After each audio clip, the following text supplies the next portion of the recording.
to protect your health care, to keep hospitals open, and to keep basic services running. And this didn't happen by accident.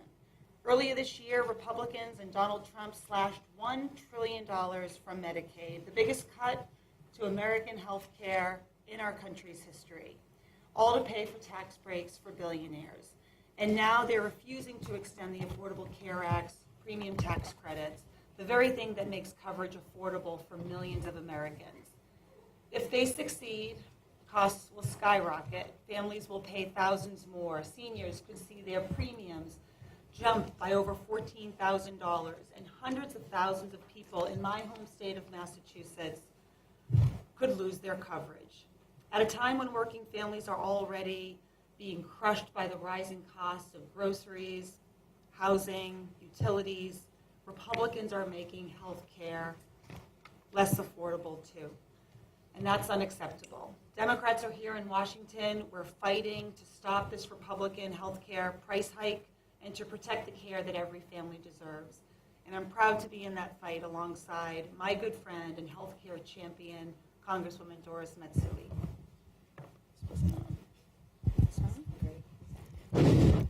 Thank you very much. She's really a champion herself. Thank you, Representative Trahan. And I want to thank you all storytellers here for being with us here today. We're looking forward to listening to you. We're here to talk about the Republicans' health care crisis and their attempts to cut credits that keep affordable coverage in reach for over 20 million Americans. If we don't extend the tax credits now, those families are going to see huge increases in their premiums. In the coming days and weeks, millions of Americans will get notices that their premiums are more than doubling next year. An estimated 5 million Americans will drop coverage entirely because of that. That's why Democrats are standing strong. Democrats know we have to cancel the cuts, lower the costs, and save health care. We can't let Republicans reverse years of progress we've made since the ACA was written and passed. And it's not just an attack on families. Republicans' refusal to extend these credits is an attack on small businesses. Half of Americans who rely on premiums tax credits are small businesses owners, employees, and self-employed entrepreneurs.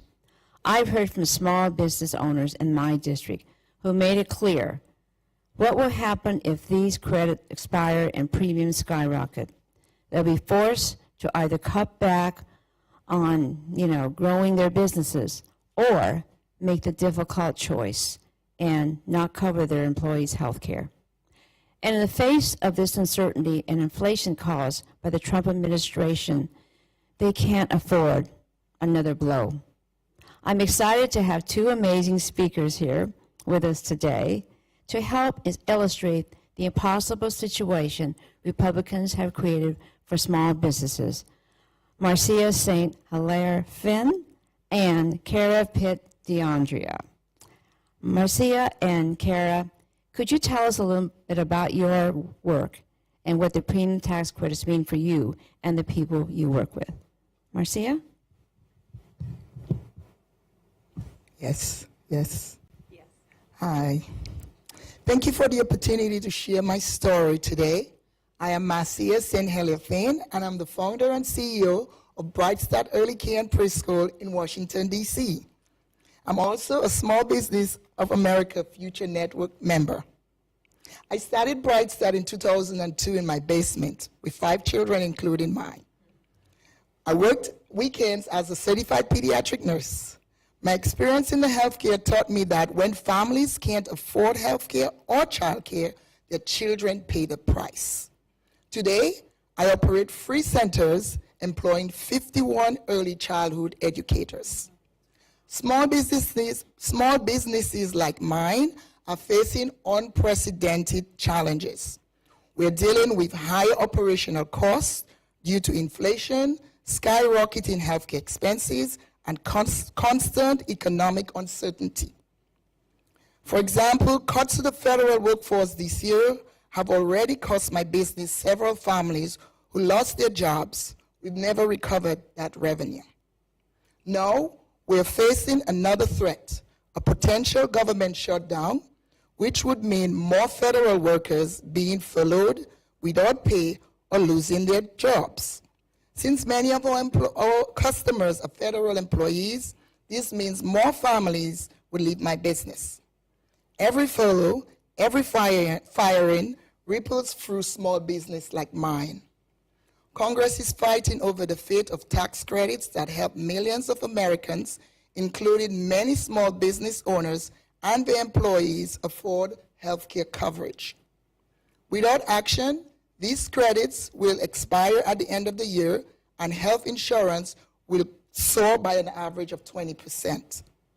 The fact that the majority of members of Congress appear ready to hold our entire government hostage, threatening the paychecks of federal workers and the stability of small businesses just to strip affordable health care, is mind-boggling. Without action, these credits will expire and health care becomes unaffordable for millions. A recent Small Business for America's Future survey found 55% of small businesses have owners, employees, or families who rely on these premium tax credits. When childcare workers can't afford health care, they leave the industry. When childcare becomes unaffordable or unavailable, parents leave the workforce. I'm fortunate because a DC healthcare program subsidized by federal tax credit allows us and my workers to get free coverage. But if these federal credits are cut, rates will spike and I'll lose the workforce I've spent years building. Congress must learn from that example and help those who form the backbone of our economy. Small businesses employ nearly half of America's private workforce. So support small business by extending enhanced premium tax credits.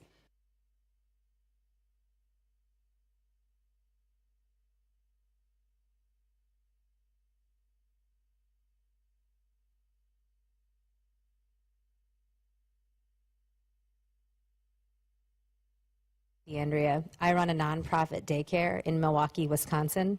I'm also a member of Main Street Alliance, who supports small businesses across America with over 30,000 members and small businesses to give a voice to us when we don't have other lobbyists or other people helping to speak up for us. Marcia said a large amount, which I would like to piggyback on, which is a very important points that I think what's extremely important is that personally, I also receive my health care from the marketplace, like many people in this room. And as an advocate for early human development, as an advocate of healthy families, as an advocate for our community, I've made the conscious choice to stay in the nonprofit sector, in a sector that is highly devalued, highly fragile. And I've done that because I've been able to bridge my health care.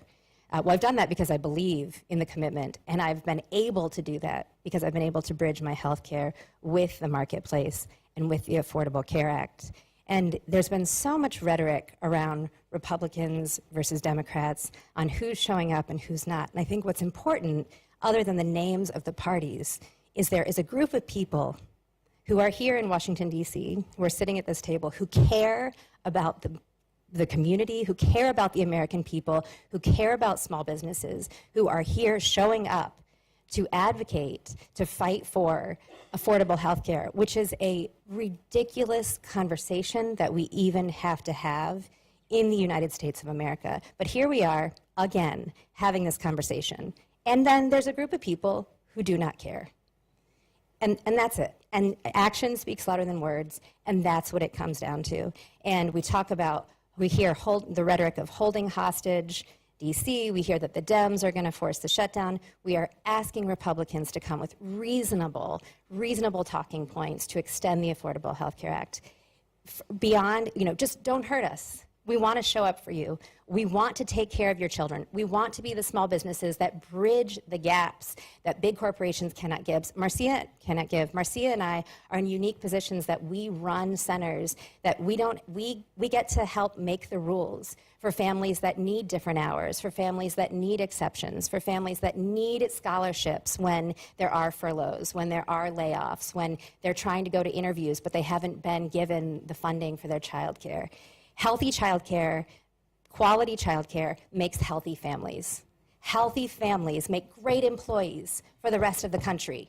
Great employees make America a lot of money, right? Good business, if the United States of America is run as a business, great businesses give their employees the best benefits possible. And the best benefits possible right now is to pass a sustained, long-term, locked-in, affordable health care to let us keep providing the services that we just want to be great at. We just want to take care of your kids. We just want to provide services that other businesses don't provide. So let us do it and support us. Well said by both of you. Thank you, Marcia. Thank you, Kara. I'm going to start with you, Kara, because 82% of small business owners are on the marketplace, and they rely on these enhanced tax credits. And some people will ask us, well, why are you having this fight now, right? Why, they don't expire till the end of the year. But can you share why stability and certainty in these credits at this moment are so important, both for running an existing small business and for entrepreneurs who are just starting out? November 1st, millions of us will be asked to make the choice to select our plans. Millions of us. And we want to select the plans that we can afford. And we want to select the plans that best serve us. And we don't know what that is. And so, if we know the storm is coming in December, we don't need to wait till December. We can head off the storm right now. You all can head off the storm. Republicans can head it off. I said earlier today, not one member of Congress would tell their daughter or their son to sign a rent on an apartment or a lease on a house without knowing the rates, right? It's bad business. It's negligent. And the families that we serve, many of them run small businesses. And if they sign up for plans and then cannot afford childcare because of their plans and have to piece together childcare, then in December, our businesses look very different. And then we cannot employ the people, and then they cannot spend their money in the communities. And so, and so if people cannot rely on the rates, then it's an untenable, uncertain future. And so what we're asking for is, just give us the certainty that you will be there to support us so that we can continue to support you. Let me just see. Marcia, I want to ask you a question. Excuse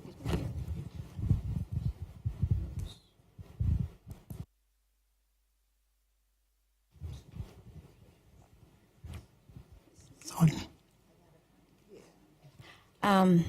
Marcia, I want to ask you a question. I am a strong believer that prevention saves lives. The ACA put affordable preventive care in reach for millions of Americans.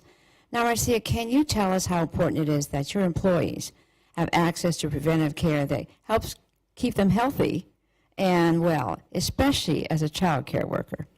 Well, thank you. Yes, so in the early childhood space, it's important to have healthy educators or healthy providers. If they're not healthy, they can't take care of children. If you have children, you understand the energy that is needed to take care of a child, right? So for an educator to show up and ready and willing to take care of your child, and today we are faced with a lot of challenged children, a lot of behavioral issues, which requires more patience, more energy, more health, well-being. So in our space, if we don't have the ACH, even though in DC it's subsidized, if that goes away, then the cost is now passed on to our early childhood educators who can't barely afford it. Prior to the ACH, we subsidize it. With the increased cost, I don't think we'll be able to. That would mean loss of workers, and in childcare, it's a numbers game, right? And it's not plug and play. Teachers need to be trained on how to handle the children with emotionally behavior. So in that case, we would have to look at our employees, maybe reduce staffing hours and no benefits. And for someone, I pride myself on providing, when I started, that was one of my big things, make sure that teachers in that space are respected and feel valued. And the way they feel valued is through benefits. So for me, that would be very devastating because now I'm going against what was the impetus for me to do the early childhood, to provide value in benefits to the providers. So the ACA going away would really devastate me and our company, and even the teachers that love what they do. We want them to show up every day and feel valued. So we want it to be around. Yes. Thank you so much, Congresswoman Matsui, Marcia, and Kara. We all know about the ripple effects when you take health care away from families, from children, from seniors, but I think you were really articulate in giving us those effects to small businesses and how widespread these cuts are going to cause problems for our communities and for your employees. So thank you so much for being here on this roundtable. Thank you. Thank you.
Oh, no. I would like to introduce our next guest, Tony Gonzalez, a health policy advocate with Families USA, and Catherine Henderson, a surgical oncology nurse at the Ohio State University Medical Center.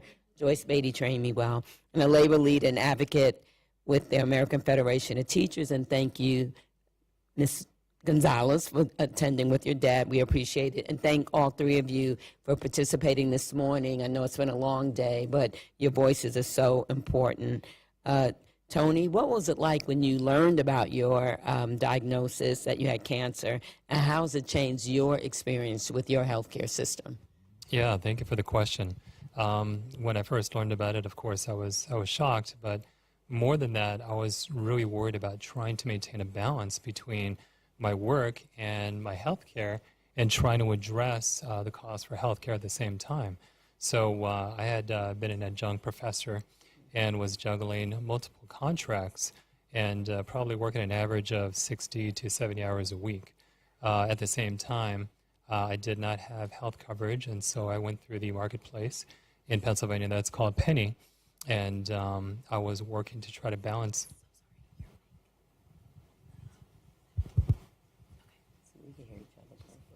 Yep, a little closer here. Trying to balance everything at the same time. So, I was very preoccupied in how am I going to maintain a work schedule, because I love my career, I love my job, but at the same time, there's no way that I can go on disability full time. I want to provide for my family. I want to make sure they have the resources we need to maintain food and utilities and their own healthcare needs at the same time. Thank you. Yeah, and Tony, I'm Congresswoman Maxine Dexter from Oregon. I'm also a physician, and so that really resonates with me that a lot of our patients really are trying to balance wanting to work but needing the resources to take care of themselves. What will happen to your health care if the enhanced premium tax credits go away? That is a great question. So I've kind of thought about that and planned ahead as well. And something that's going to impact us is if those go away, I'm faced with a few different choices. One is, of course, not paying for coverage altogether. I'm faced with paying for food, utilities, mortgage, insurances, and making sure that those are maintained. But at the same time, my wife also has chronic illnesses. And so it's just not my stage 4 cancer that is need to be treated, but also my wife has certain medical needs as well. And so now I'm faced with, okay, we need this health insurance. Do I go and get a part-time job, some kind of contract to supplement? But now I'm going against my oncologist's wishes that say, Tony, you need to slow down. You need to focus on your treatment. You can't be working 60, 70, 80 hours a week. I'm like, where's the compromise? What do I do? Clear that it doesn't pencil out. And so, again, we're making impossible decisions, and our community is making impossible decisions. So, Catherine, as a physician, I know how devastating it is for patients to go without health care coverage. We're just talking about this. Can you tell me what worries you most about these forthcoming Republican cuts to health care? Yes, thank you very much for the question. So I think that what we are facing right now is just a lot of worry and uncertainty about the future. And for patients, that is detrimental. That's life-altering. No one should have to pick between, like Tony is saying, cancer treatment and paying their rent or being able to afford their next meal. So right now, the U.S. is facing a huge crisis, and we need to be working together to help American families afford health care and to be able to afford to just exist at this point, because that's really what's coming down to. Before I hand it over to Congresswoman Kelly, I think that is so important that we don't just continue to put people in this terrible situation where they're making these incredibly impossible choices, but that we actually make it available and affordable, because frankly, people are still going to get sick. Tony would still be sick if he didn't have health care or not, but it allows him to still work and take care of his family. It's absolutely to all of our benefit to pay for health care coverage. We've traveled We've traveled places in the United States. We were in Louisiana, and they said 33 hospitals would close if the big ugly bill is implemented. In my state of Illinois, just in the rural area, 9 hospitals. So how will hospitals like yours absorb a $1 trillion in health care costs that the Republicans just passed? And really, how will it impact your ability to provide care, beside the fact that some hospitals are going to close and there won't be close care? That is absolutely correct. So for Ohio alone, we are looking at a potential for 11 of the rural area hospitals to close, and that will put increased burdens on those communities for them to go to other places to receive care. People don't have adequate transportation, and then to come into the cities that are already stretched. Healthcare providers are already, thin as is, and to continue on this route and put more burden on them is just astronomical detriment that will happen. As I say, the other thing that scares me, that we're going to lose people in the healthcare profession. Hospitals are foundational. Sometimes they're the largest employers in those communities. So if those hospitals close, it doesn't just hurt the patients, it hurts the whole community. And then pregnant women having to drive extraordinary distances to get prenatal care, some are just going to forgo that because they need to stay close to home with their kids and their families. So we will have sicker people, worse economies in our rural areas, and frankly, it is a crisis. And I know that we've been saying crisis left and right lately, but this is a disaster that we can see, and we just keep driving towards it unless the Republicans come to the table and actually agree to fix this problem that they've created. Definitely. I was going to ask you, how long is your hospital close to you? I know you live in Pennsylvania. Yeah, great question. So I do have a local hospital in my area. However, I find that some of the doctors in Pittsburgh are a bit more proficient. So I travel to Pittsburgh, which is about an hour and a half away. And then I've also been working with the City of Hope Cancer Treatment Center in Atlanta for some specialized treatment there. So between Pittsburgh and Atlanta, I go back and forth for my treatment. So it's pretty arduous in and of itself. And to me, an hour and a half sounds far. I don't know. But I just want to thank each and every one of you for joining this very special conversation. It was really meaningful, and your heartfelt stories are truly, the fuel for our fight to lower health care costs and ensure that every American gets the health care they need in the richest country in the history of the world. As people have said all through this, health care should be a right and accessible to everyone, not just a privilege for the well-off. So that's why we're here. That's why we're fighting. We're fighting to keep the government open while lowering the cost of health care. And we're going to keep the fight going. We're going to keep the fight going for you and you and you and, all of us. And we're going to stop this Republican health care crisis and do right by the American people, because you deserve better. So thank you for sharing your stories. I know it's been a long day, but we appreciate you all so much. And thanks to the audience for listening. Take care.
Hi, everybody. I'm Joe from Cult to Activism. I'm happy to be here today amidst this crazy fight. But here I am so glad to be with Rep. Pramila Jayapal, who is the representative from Washington's 7th District. Thank you so much for joining us, Congresswoman. I am so happy to be here and wish my Republican colleagues were here.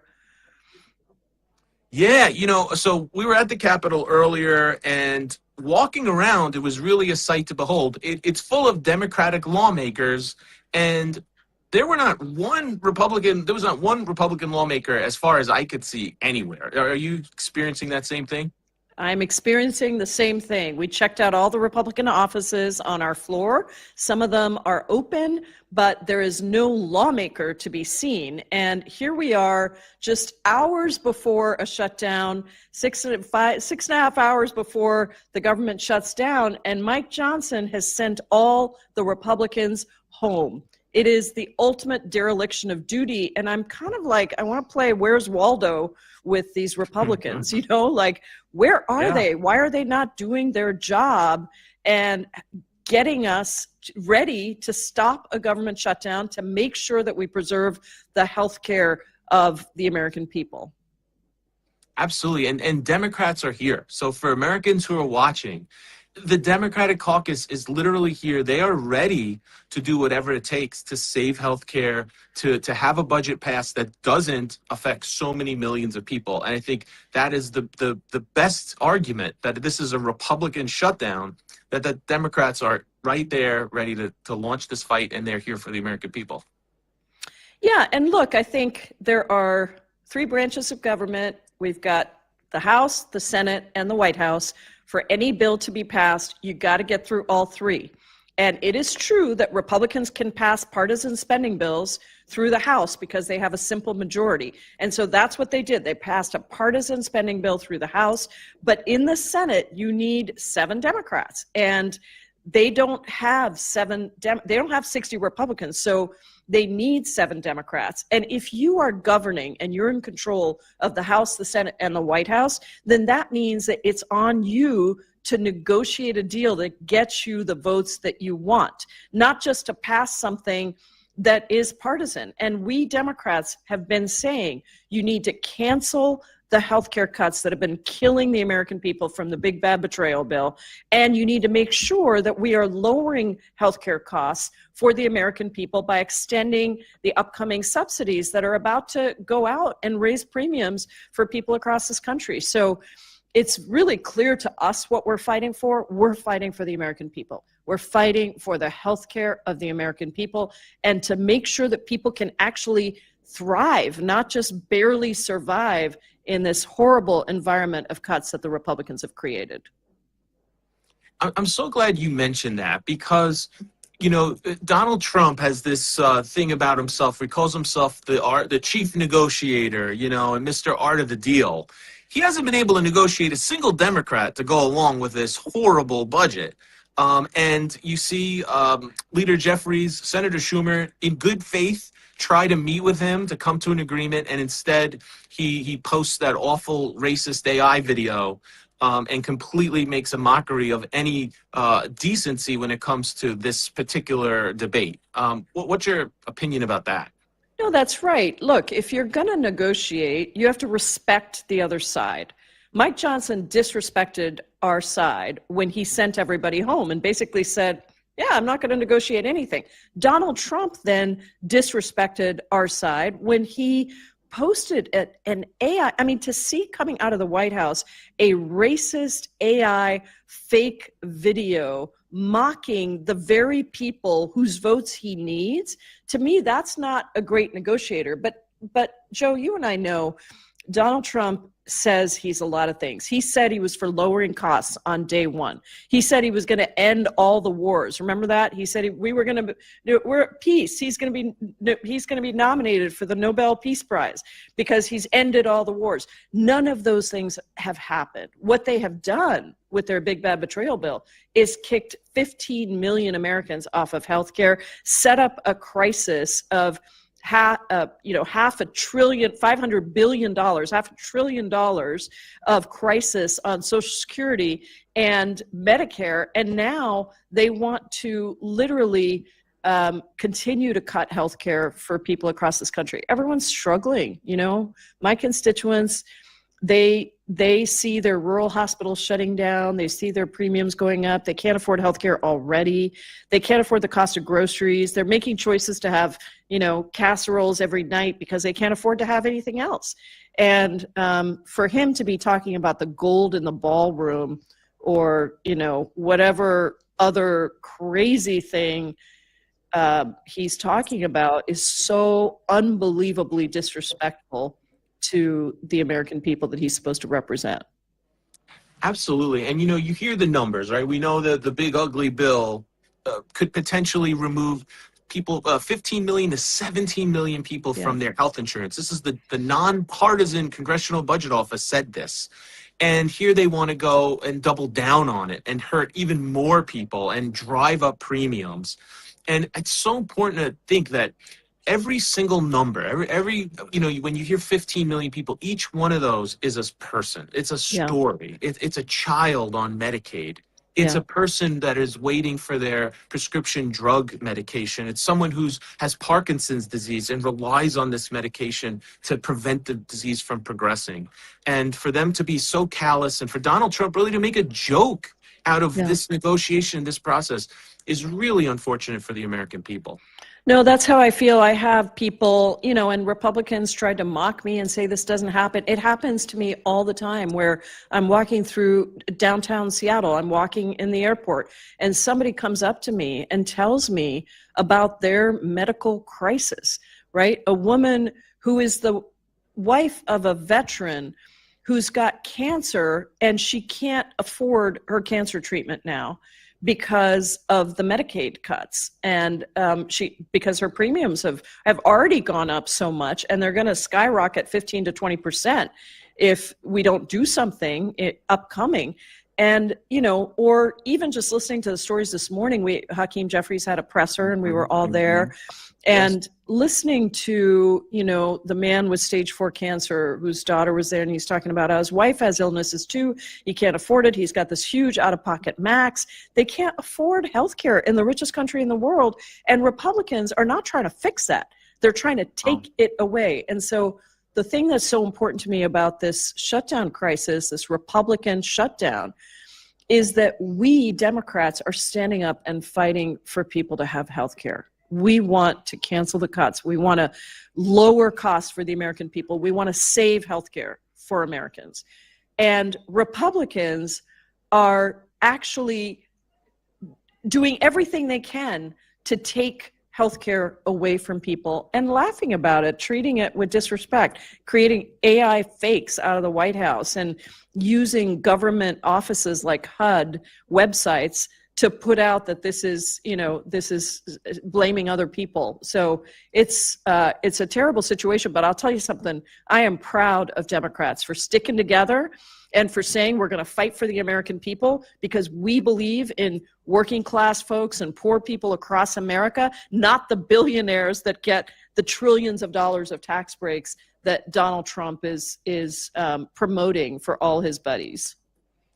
Absolutely. I mean, it's perfectly said. And when you think that this is happening just for tax breaks for billionaires and what's at stake, I was really surprised to learn that 40% of Medicaid recipients are children.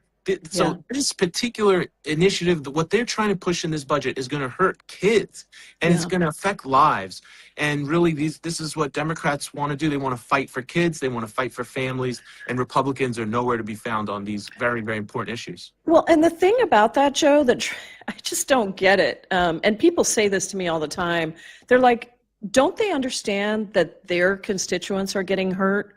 Right? Mike Johnson's home state of Louisiana, 60% of the births in Louisiana are funded through Medicaid. 60%. He has one of the highest populations that are dependent on Medicaid dollars.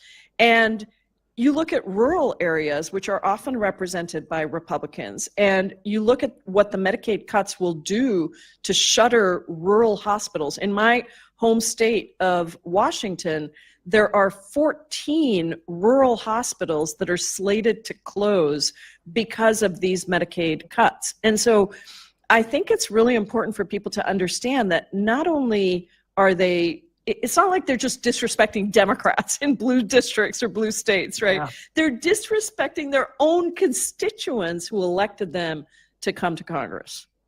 Yeah, I wanted to stay on that for a second. But we even posted something very similar the other day in the sense of like, I hope the American people see that Democrats are really fighting not just for Democrats. They're not just fighting for big cities. And, you know, rural hospitals are in danger.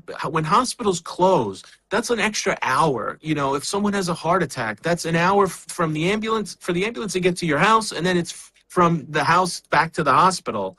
And Democrats are fighting for everyone because this affects literally everyone, blue states, red states. These are people's lives, and it's a fight worth having.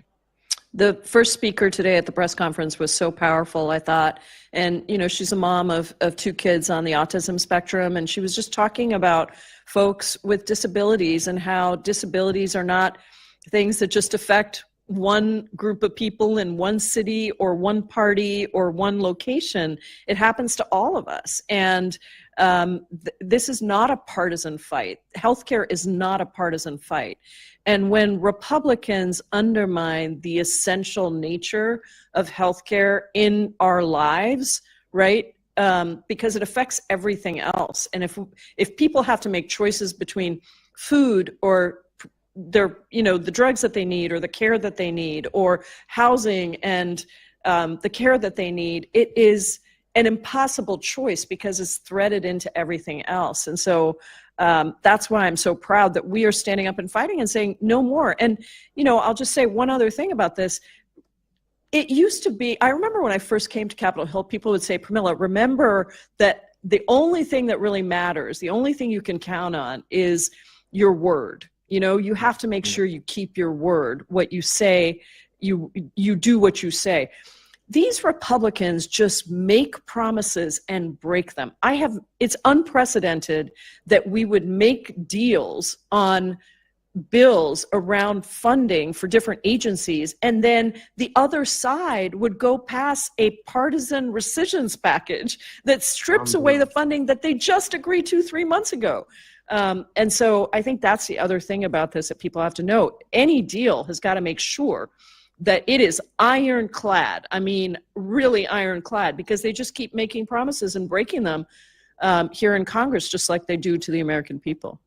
Absolutely. Absolutely.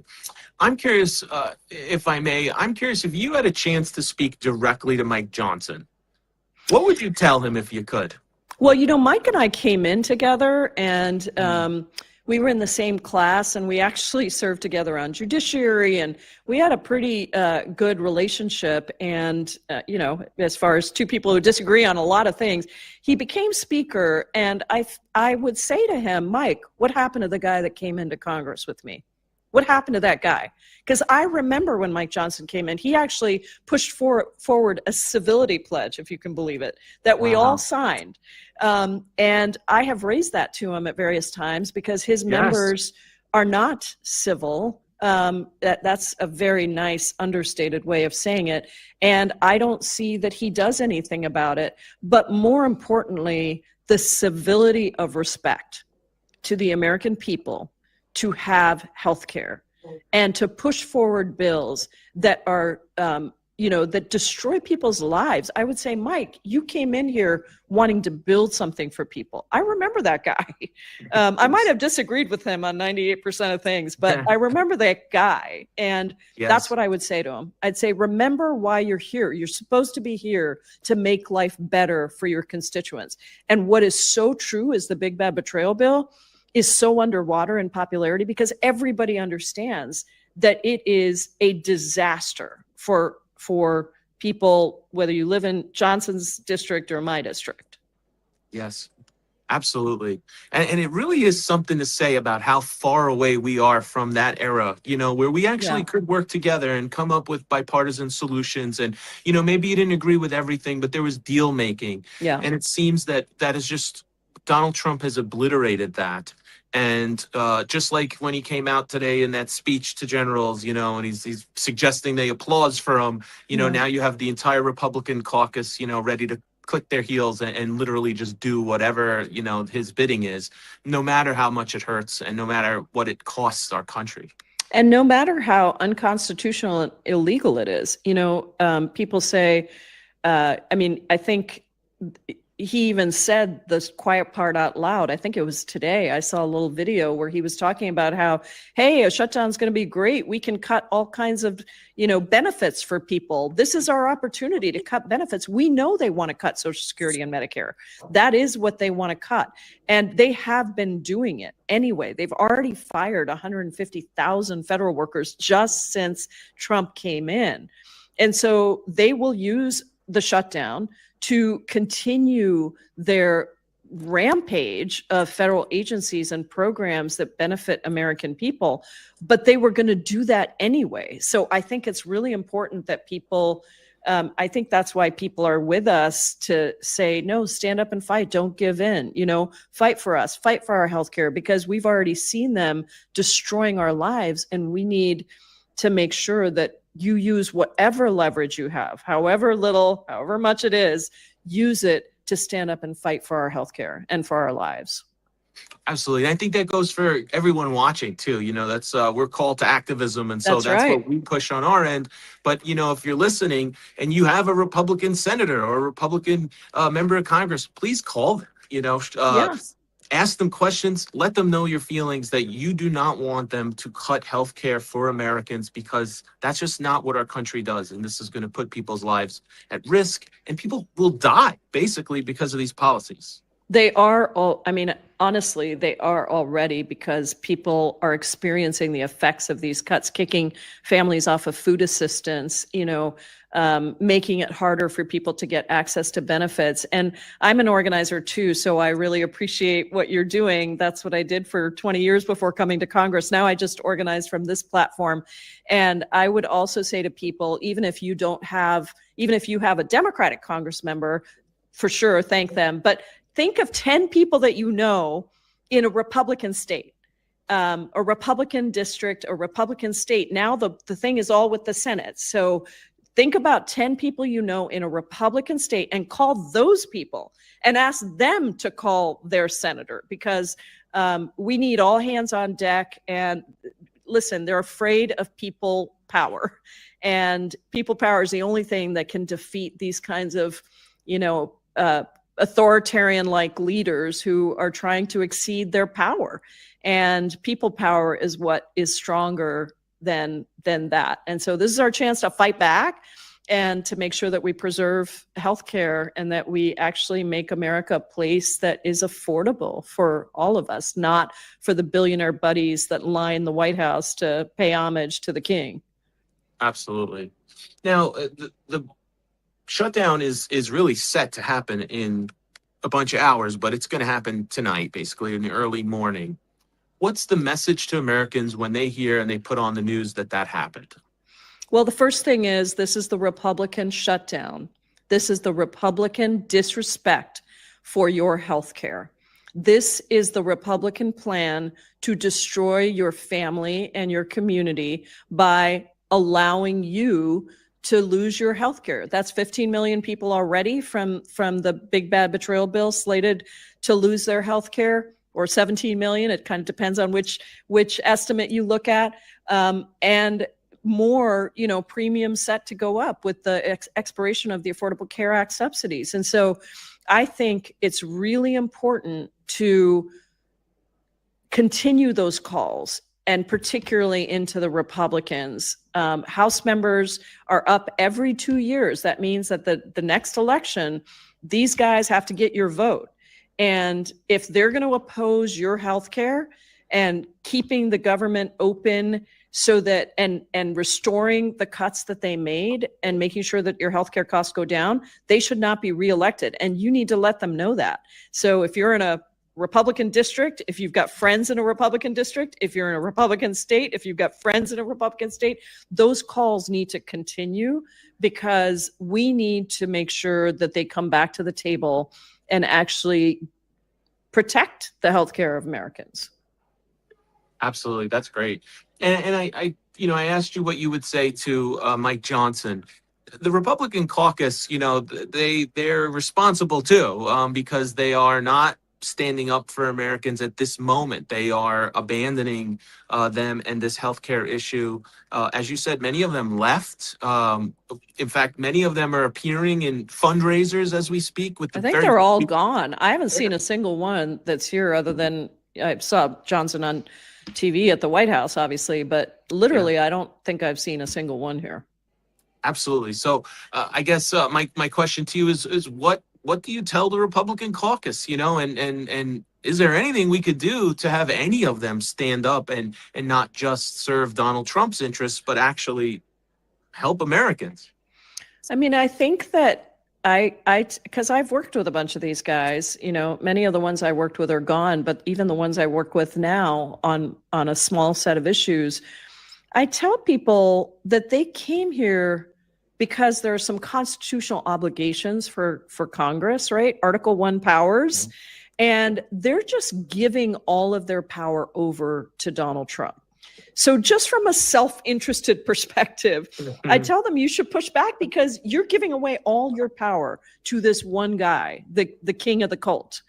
And at some point, that cult is going to fall apart. So you should make sure that you are doing the things that are going to, benefit your constituents that you came here to serve. And I guess I would tell them some of the similar things that I tell Mike, but also I would say we have constitutional powers that you are allowing him to take away. Yes. So stand up for yourself. Have a little self-respect. Stop bending the knee and I'll be polite. Stop bending the knee and, and start doing your job. Like you didn't get elected just to give away all your power. You got elected to actually do things for your constituents. Absolutely. And they can't do anything if the government is shut down. They can't do, they can, they can fire people, which they've been doing. They can destroy lives as they've been, threatening to do. They can cut benefits and services, all those things. The chaos that will ensue is on the Republicans. And I think I saw that, hashtag Republican shutdown is trending because I know that people understand when you are the governing party, when you are the party in power of all three, the House, the Senate, and the White House, you have to govern. And so maybe this Republican Party is just showing us over and over again that they don't know how to govern. They don't know how to govern. They can't. They are shutting down the government because they refuse to negotiate around providing health care to Americans. Absolutely. And today we found a clip of Donald Trump in 2013 who was complaining about then President Obama. And he says that if a shutdown happens, it's the president's fault. We have to blame the president. We're going to broadcast that everywhere because you know what, Donald Trump of 2013, you're right. This is your fault. Thank you for letting us know. Isn't that it? Like, I'm going to have to say, I agree with Donald Trump of 2013, not today's Donald Trump. Right. But no, I think that's the reality. And, again, I would just say this is unprecedented because when we have passed continuing resolutions in the past, it's because there are genuine, legitimate negotiations going on around an appropriations budget, never in the wake of the other party negotiating something and then taking back a bunch of money, never in the wake of the president unilaterally slashing agencies that were established by Congress that he has no constitutional authority to do. So this really is an unprecedented situation where we've seen so much destruction and so many lies and promises broken that we have no choice but to stand up and fight for the American people. That's what they sent us here to do. Absolutely. And, there's that saying about a hill to die on. I would like to think of it as a hill to live on. But this is this is a hill to live on. We want to save people and healthcare is worth the fight for sure, anytime. Absolutely. I know Every time I'm anywhere in the country, not just in my district, people want to tell us how much it means that we are standing up for them because they don't feel represented by Republicans or by the president. And this is not just Democrats. I have independents tell me that. I have Republicans who voted for Donald Trump who now are like, what is he doing? Nothing he said is actually happening right now. Absolutely. And, I'm so happy that I get to interview you. I did want to thank you on behalf of everyone listening. You're a rock star, and we appreciate you because you're just a fantastic communicator and a steadfast advocate. And you've been standing for these issues since the moment you got to Congress. So we appreciate you for that. Thank you so much. I appreciate it. I love talking to an organizer. I love the call to activism because that's about the power of the people. So thank you for what you do. Absolutely. So I know shortly we are going to be passing this on to the rally that's happening outside the Capitol. So this was a huge honor to be here. I appreciate it. And I know we're going to be tuning in very shortly. But yeah, there's a lot going on in Washington, D.C. right now. Not the Republicans. They're gone. But the Democrats are here. We're fighting. Where are they? I don't see them. We're knocking on doors. The doors are empty. The offices are empty. But you know what? We are here. We'll be at that rally. We're going to be here. We're going to try and do everything we can to make it clear that Democrats are not going to go home without a win for the American people on healthcare. Absolutely.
All right, good evening, everyone.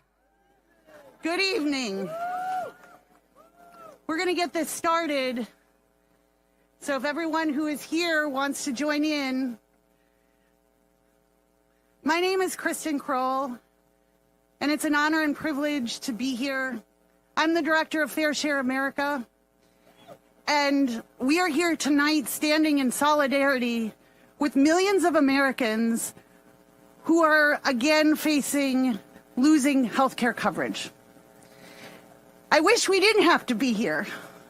I wish that we did not have to be standing outside of our house, the people's house, demanding that they confront us and look at us while again the Republican trifecta is set to throw us under the bus. But here we are. Last time I was in Washington, D.C., right on the steps, was only a few months ago. And we were standing up to protect Medicaid and the health care coverage that tens of millions of Americans rely on. And this week, a little over a week ago, a young man who relied on Medicaid, whose mother stood on this stage and told her story, died. And his name was Tucker. And so, to every member of Congress that we elect and send to represent us, our lives are at stake. We're not here to play partisan politics. We are simply demanding that you fund the health care that we deserve.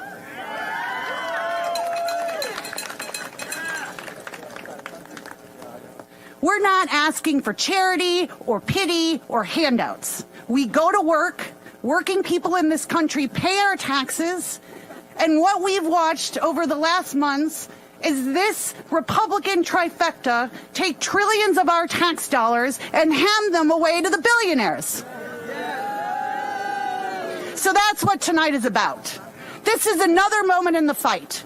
We are going to stand in solidarity all across the country and to say, hell no will you take more from us to enrich your billionaire donors and friends. Hell no will we take more of this. And so to everyone here tonight that is standing in solidarity and watching our government, be on notice that we, the American public, are not backing down from this fight tonight or ever.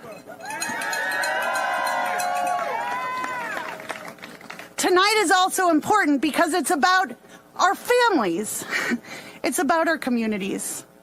And it's about real American faces.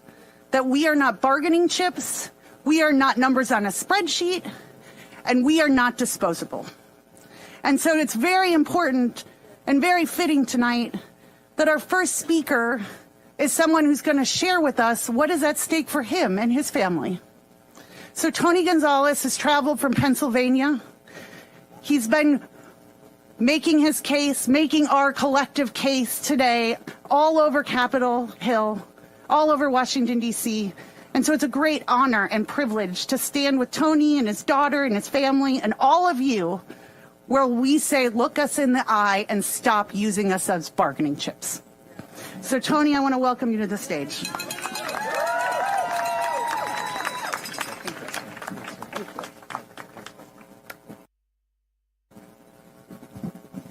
Thank you, Kristen, and thank you, everyone, for taking the time out of your days, your busy lives, to come here and advocate for health care, for the stipends, for people to live. So I personally want to thank you for coming out here and doing this for us. So thank you again. Kristen mentioned this was about family, and I have my daughter, Amber Gonzalez, up here with me. If you heard my discussion and my statement this morning in the press conference, I was diagnosed roughly 2 years ago with stage 4 thymic carcinoma. It is a very rare cancer. There's only a few hundred cases, according to my oncologist, of this a year. So they're very uncertain on how to treat this. And mind you, I was a very healthy individual. I ran 6 days out of the week. I could do chin-ups and pull-ups that outpaced the laziest high school student in our area, okay? I can outpace my daughter, Amber, on a 5K hike in the forest, okay? And I did everything right. I was eating right and doing whatever. And unfortunately, illness, as has been spoken, does not discriminate. And unfortunately, I was diagnosed with cancer even after doing everything right, and wanted the opportunity still to work. Before being diagnosed, I was working as an adjunct professor. I love my job. I love my career. I did not want to give that up. And so I looked to, before being diagnosed, into the Affordable Care Act, and the plan that we have in Pennsylvania is called Penny. And I was able to find an excellent plan and to try to help support my family and buy health care at the same time. I received subsidies that helped offset that cost. So it allowed me to maintain work, to maintain treatment, and start this difficult journey, because I want to be there for my family. I want to be there for my wife, who is also suffering from chronic illnesses. And I want to see my daughters continue to grow up and lead their lives. And I want to be there. And I deserve health care. All of you deserve a health care plan. Now I'm faced with a very difficult situation. If these subsidies go away, I now have to think about, okay, I have a budget that I have down to a science. She's seen it. She's going to shake her head, okay? And do I look at compromising my food bill, which, by the way, because of inflation, and we're not going to mention who is responsible for that, but we see that inflation, we see food bills, we have utilities, we have a mortgage, okay, we have insurances, we have vehicles, just like every other middle American family, okay? And we're trying and we're struggling. My wife can't work, and so it's upon me to maintain that. When these subsidies go away, if they go away, I'm now faced with, okay, do I go out and try to maintain part-time work, contract work, to try to make this work? But my oncologists are screaming at me saying, Tony, you need to work less. You need to focus on your treatment. This is not going to work unless you give it a chance to work and get better, because cancer is going to catch up with you. And so I find myself in a catch-22 and thinking, I need this health care plan. I need these subsidies. If the rich and the Republicans can go out there and have money for tax cuts to buy another yacht, to go out in space, why can't I at least have health care to address my needs, my wife's needs, and maintain a lifestyle that we deserve as an American family?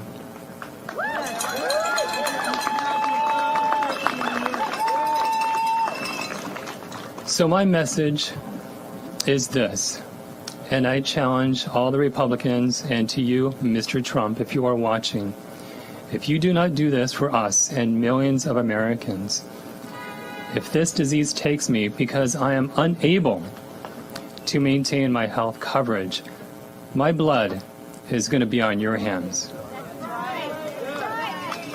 It is my prayer that all of us will continue to strive to maintain health, that we might maintain our health coverage, our insurances, and maintain these subsidies so that we can continue to contribute to American society and become the citizens that we're striving to become.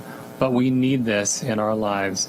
We need these blessings to help us to grow as Americans so that we can achieve and continue to contribute to our societies and our communities and to our families who deserve us to be there with this health coverage. I thank you for your time. God bless you, and thank you.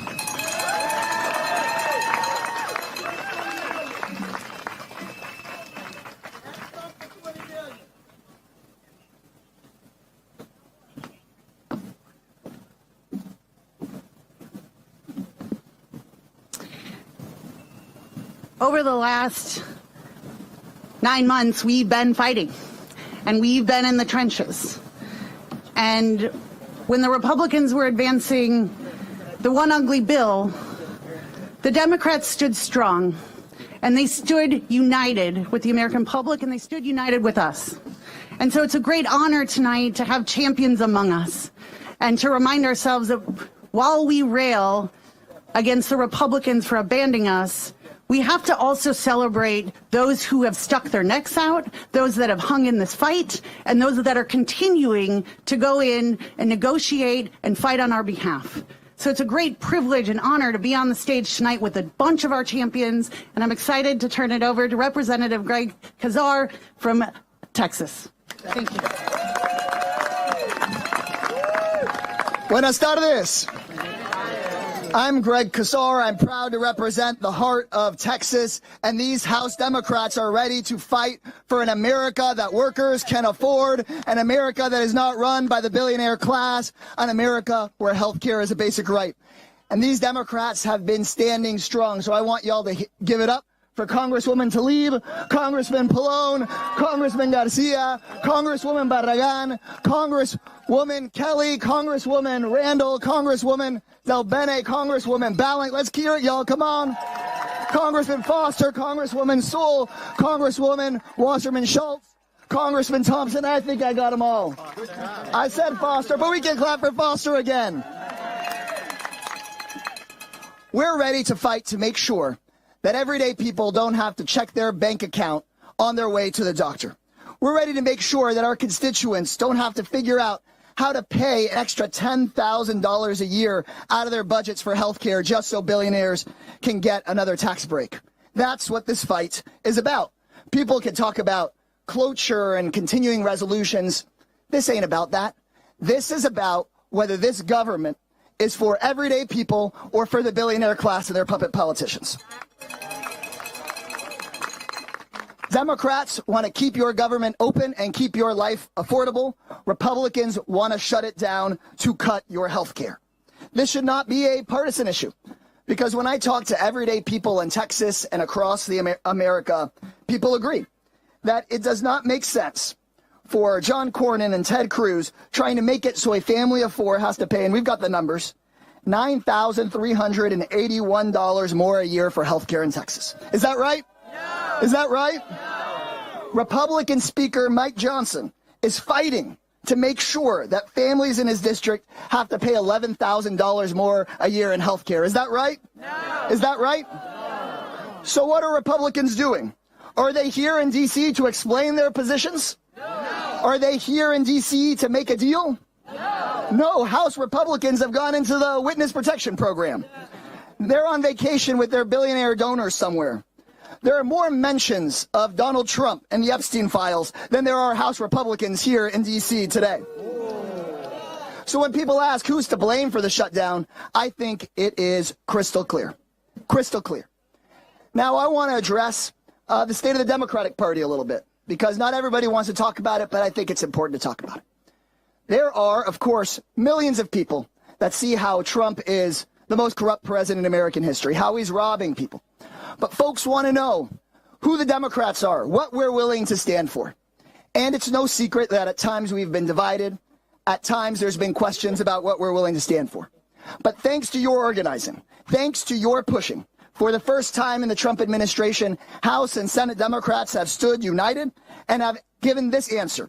This week, unlike Republicans, Democrats are willing to stand up, fight back, and make sure workers can afford their health care rather than making sure that Jeff Bezos can afford another jet. How about that? How about that for a Democratic Party? And I have one more word for y'all as organizers, and less for the cameras or the media or anything else. I know that things feel very discouraging right now. It can feel like we are helpless.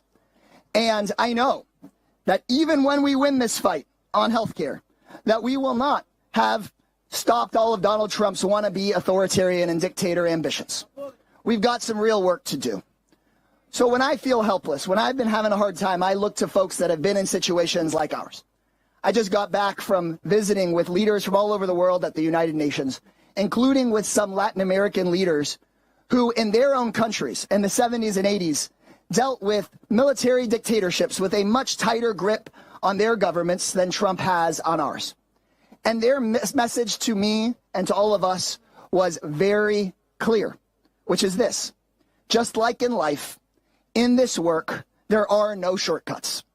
There is no simple solution to this. You cannot just take the elevator to the place we all want to go. You've got to take the stairs, step by step by step, House meeting by House meeting, electoral campaign by electoral campaign, advocating, knocking on doors, talking to your neighbors, rally after rally after rally, step by step, until we bring along hundreds of millions of Americans who are sick and tired of this wannabe dictator and are ready to look out for one another. Because they're in it for the money and for the power.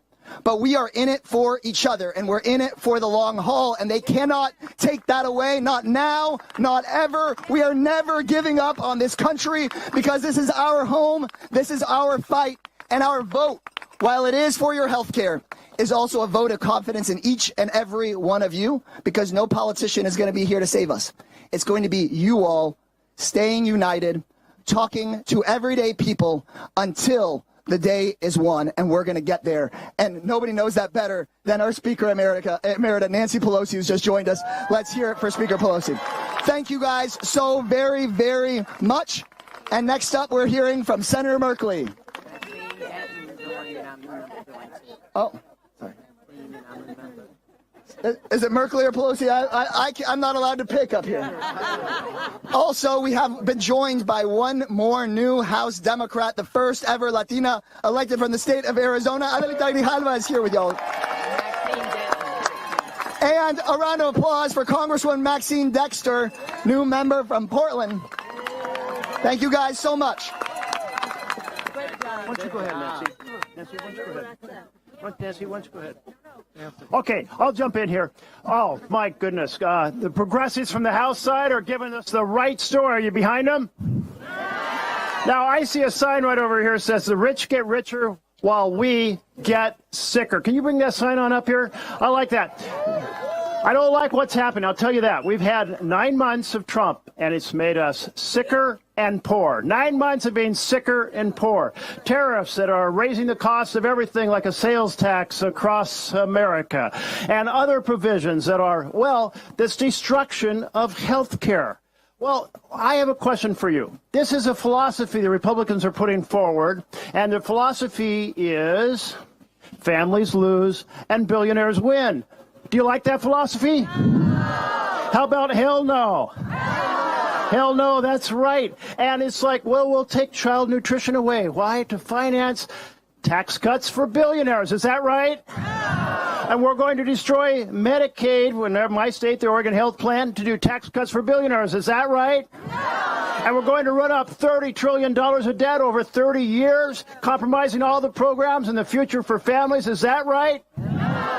So we're here to say fight matters. And in a normal year, a fight over policy matters. But we're not in a normal year. We're in an authoritarian takeover, a strongman state, and it's going to be up to us to carry the fight to save our republic. Are you in the fight? Yeah. We heard what President Trump is doing with the generals. He said, here's the thing, there's an invasion within. What does he mean by an invasion within? He means those of us who disagree. Are we going to stand up for free speech? Yeah. Free assembly? Yeah. Freedom of the press? Yeah.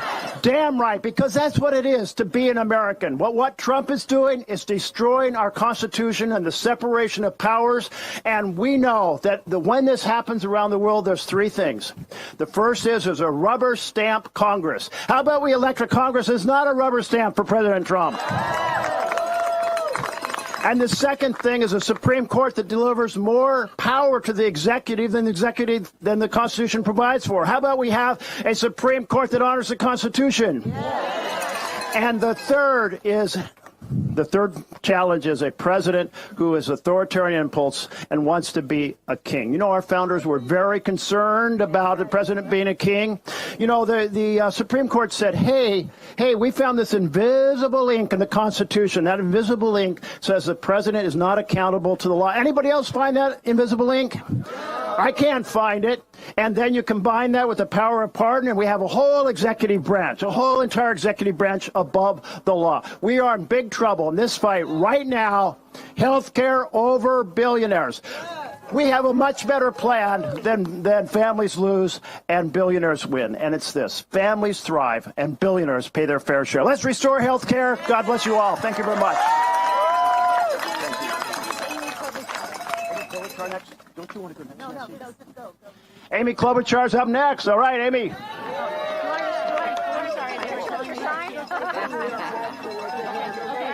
I will defer to the speaker. Okay, all right. Well, thank you, everyone. And we are here from the Senate, fresh off our vote, where we are standing up for the American people when it comes to health care. We are here today for one reason, and that is that Republicans have created a health care crisis in this country. And by the way, to our colleagues on the Republican side who we would love to have join us, on our legislation. Ironically, a week ago, we had many more votes on ours than they did because they decided to go home, not to mention what they've done in the House. We're standing with the people. And when they say they need an off-ramp, I say to them, an off-ramp? My people are standing on a cliff right now. They're standing on a health insurance cliff as they look at what's happening. Kaiser report today, doubling of the premiums with the Affordable Care Act. There are moms trying to figure out if they're going to have cancer trials for their kids because of the NIH frozen funds. Time and time again, healthcare matters to the people of this country. And when I hear them say, oh, we'll look at this in December, we'll look at this in January, this is not a December thing, this is not a January thing, this is a now thing. This is a now thing. The other thing we know about them is they are going to rubber stamp what Donald Trump wants. So the reason that Leader Jeffries and that Leader Schumer were so focused on getting that meeting with Donald Trump is not because they wanted to see the gold in the Oval Office, okay? It was because they know that if they even make an agreement with their Republican leaders, he can just come in and change it the next day.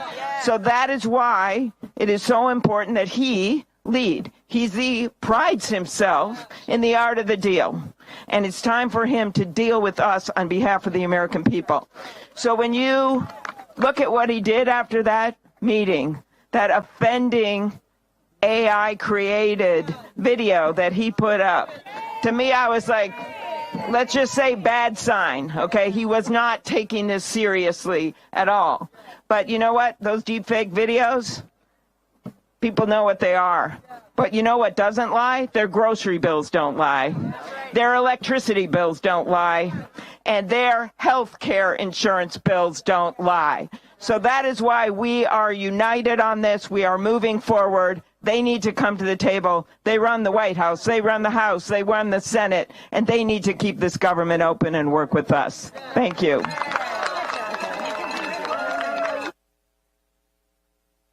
Sorry, no, Susan Delbene, hero. Thank you, Senator. Hi, everyone. I am Congresswoman Susan Delbene from the great state of Washington. And it is an honor to be here with all of you because the way we make a difference is by sharing our stories and using our voices and standing up for our communities. That's exactly what you are doing. Thank you. Across the country, Americans want to see us protect their health care. Across the country, people want to see the premium tax credits extended. Red districts, blue districts, people want health care, and it is important if we are going to be representatives of our districts. That's our title, that's our job, that we are all standing up for health care, for our communities.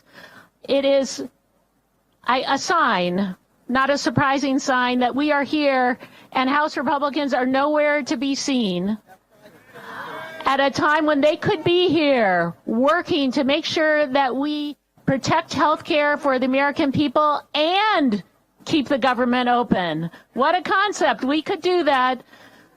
But it takes leadership, it takes people coming together and prioritizing working families first, not billionaires. There is no one who has been a bigger champion for health care across this country. There is no one who has done a more important job to make sure that we are working in D.C. for the people across the country so that every family, every child, every member of our family can grow up healthy, can have great opportunity, can have access to affordable quality health care in their community. It has been tireless work on her part that has brought us to where we are today, and we're going to continue not to fight, not to go backward, but to go forward and build on that. Please join me in welcoming the incredible Speaker Emerita, Nancy Pelosi.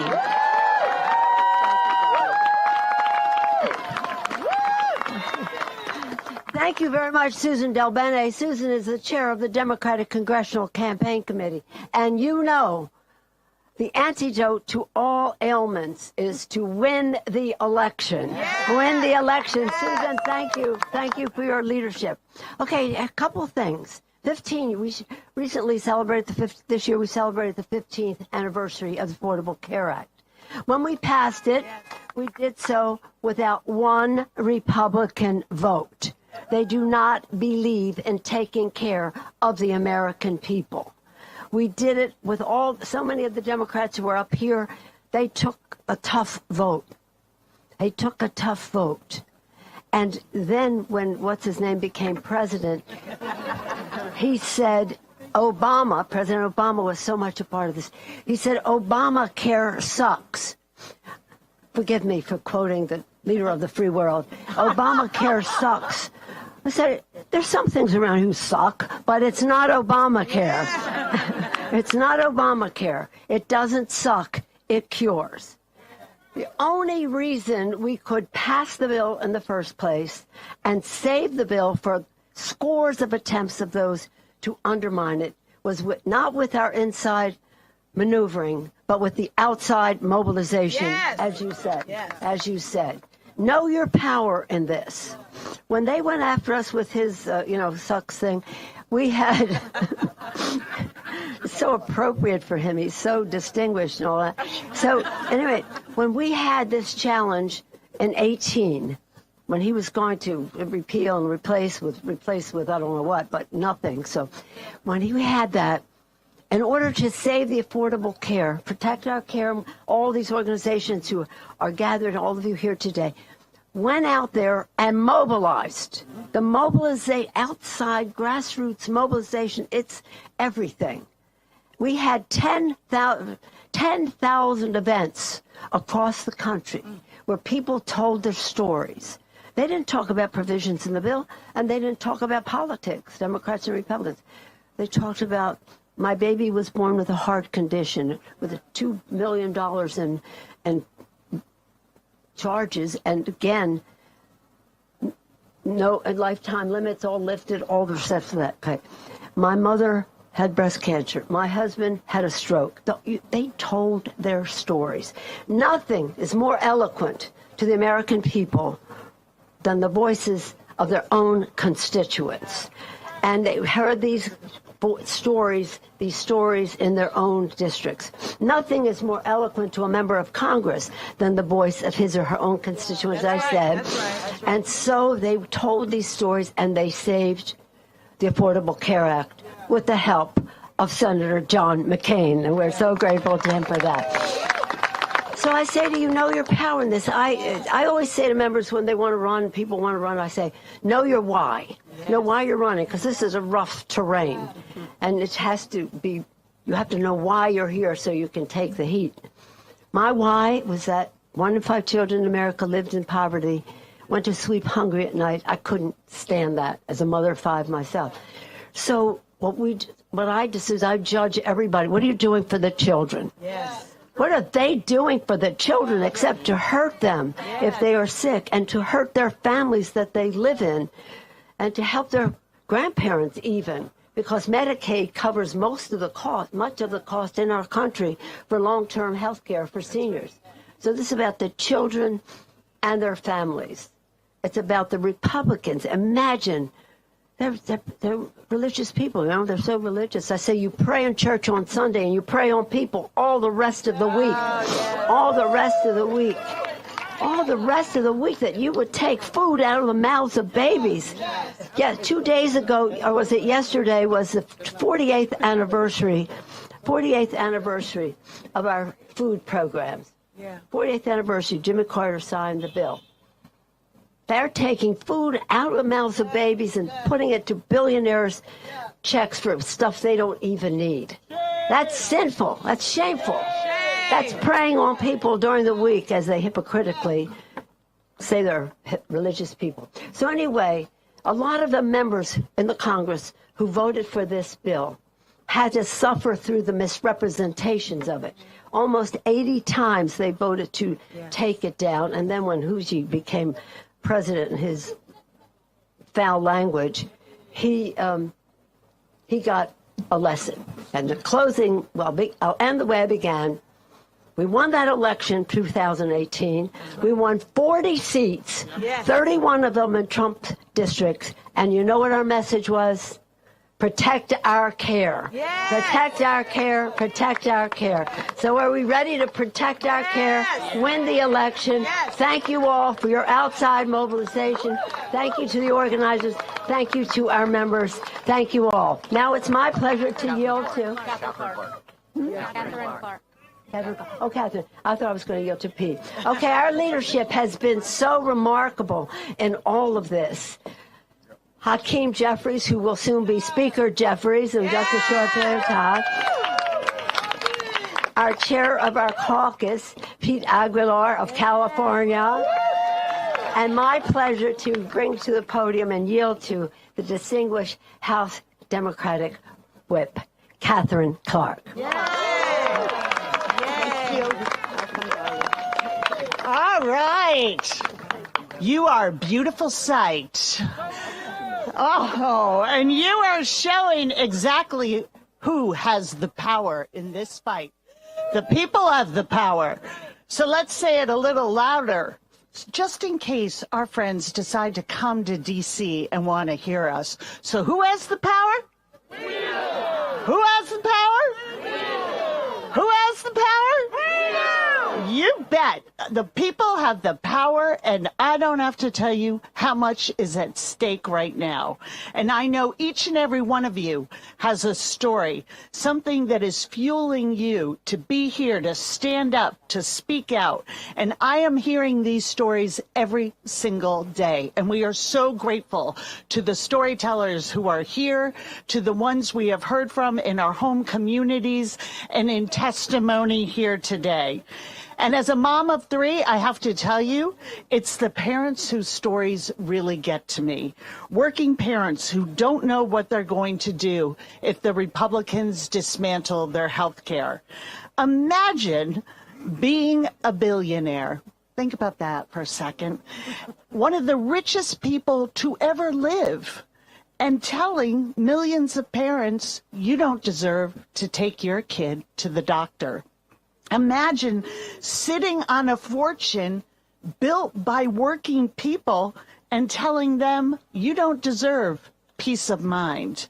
Imagine having multiple yachts and homes and telling pregnant women you don't deserve maternity care. It is a shame, and it's a kind of moral bankruptcy that we're up against. That's the kind of petty greed that we are dealing with.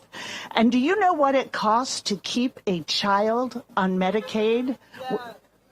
$10 a day. $10 a day. That's it. So should we be handing that $10 to Elon Musk? No. Do you want to give it to Jeff Bezos? No. Do you want to put that $10 towards creating the first ever trillionaire? No. No, we don't. We want to give that $10 to a newborn and build a healthy, happy future. That's what we want to do. That's the investment we want to make. And we're here to say, let's invest more in our future. Let's invest more in children and people who need health care. And how about we have billionaires actually pay their taxes in full? And how about we stop rewarding, through our taxation system, the hoarded wealth of a very few? Yes. How about we start rewarding the hard work of the many? Yes. We are not going to back down from this fight, and we are in this with you because our lives are on the line, our children's lives are on the line, and we know this: when the people fight, we win. Yes. Thank you for being here. I'm good. Thank you so much, Whip Clark. Let's give Catherine Clark a round of applause. You're fighting. She is always fighting for us, and on behalf of the Democratic colleagues. I'm chair of the Democratic Caucus. We are so pleased to be here with all of the organizers and all of the volunteers who helped put this together. Thank you so much. We are in debt to you for keeping this issue front and center. Every Democrat up on this stage feels a deep sense of obligation and responsibility to look out for the health care of the American public. Members are coming in and out, but I did want to call attention. Debbie Wasserman Schultz and Bill Foster, in addition to Nancy Pelosi, they voted for the Affordable Care Act, right? Every member up here has a responsibility to defend the Affordable Care Act, and that's what we have been doing for our tenure in Congress. There's no doubt about it that we are in a full-blown health care crisis in this country because of Donald Trump and his Republican henchmen. Their first major bill that we all talked about, and we told the American public what it would do, but it produced the largest cut to health care in American history. Just let that sink in. And we told them that this was going to be shameful. We told them that this was wrong. We told them that this was going to hurt people, and they didn't listen. They didn't listen to you. They didn't listen to your stories. They didn't listen to us. Instead of protecting your health care, they're gutting it. Instead of looking out for your well-being first, they're putting their rich and powerful friends ahead of us. Instead of lowering your costs, they're raising them. Instead of funding government, they're on vacation right now. Well, Democrats won't stand for that. That's why we're doing everything in our power to prevent Republicans from doing even more damage by engaging in their dirty government funding bill. While Republicans are missing in action, Democrats are here. We are working, and we are looking out for you and the safety of your kids and your communities. And we know the real consequences of this moment. We know the inaction of this moment, and we are so thankful to be in this fight. We are so thankful to have your back and to put healthcare front and center of this fight for the American public. We know that coverage will lapse, hospitals will close, premiums will skyrocket if we don't do anything. And that's why all of us are here. That's why all of us are speaking with one voice to protect our communities. You deserve better, and that's what Democrats are fighting tooth and nail for. Thank you so much for having me, and I'll turn it back over to Kristen.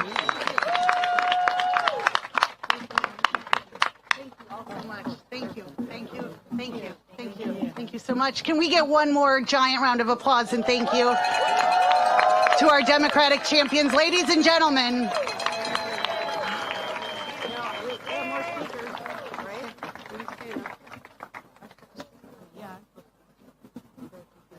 I think we got two stories.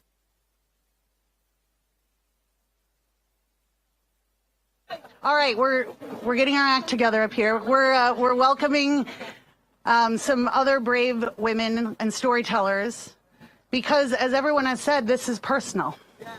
This is personal for all of us.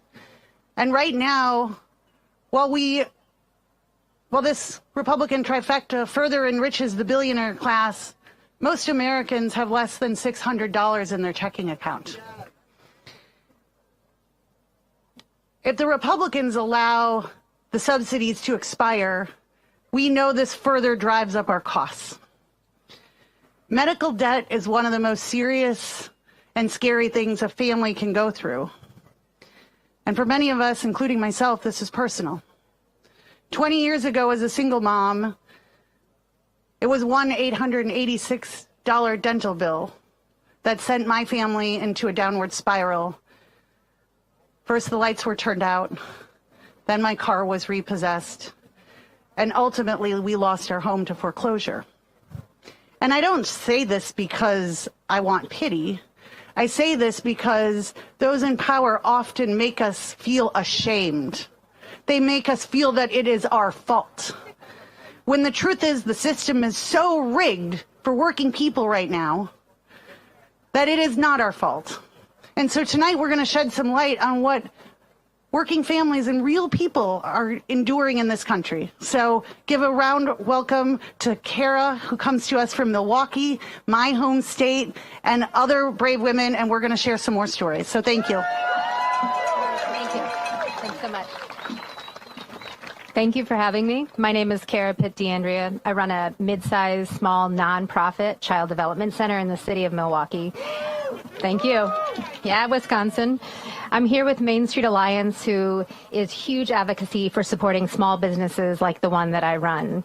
And if any of you know what it takes to run a small business, you know it is not for the faint of heart. And we make decisions every day to serve our community in ways that big businesses cannot reach, will not reach, are simply unable to by the rules that they are bound to. Serving in the nonprofit industry, we make choices. And part of my choice and my ability to do that is that I have the Affordable Care Act. My health care is through the marketplace. And I've been able to bridge the gap of perhaps the private sector would provide and commit myself to my community because of the ACA. And it feels a little bit like we should stop calling them Republicans and Democrats and start calling it the party who cares for the majority of the Americans and the party that does not care about us. And when we start calling it by the real names like that, the deflection of the Republican Party becomes more transparent. The small businesses, we are the vital part of the ecosystem. Right? We are the ones that show up when no one else can. And if, from daycare perspective, my staff relies on the ACA. And daycare is not for the faint of heart. Early childhood development is a science. It is the neuroscience of your children developing from birth to 3, 70% of the brain. And we have the in-home centers in Wisconsin and across the country who are dedicated care providers who get their health care from the ACA. And they show up for you. And healthy daycares make healthy parents, and healthy parents make great employees. And great employees make America a lot of money. And so if we break it down, the interest should be bipartisan. It should be bipartisan. If they want a successful America, they invest in us, in each and every one of us, and we show up every day because we love what we do, even when it is hard. Thank you for having me today. Big thanks to the Democrats who care about the majority of the Americans, who are doing the fight. Thank you all so much, and thank you, Main Street Alliance.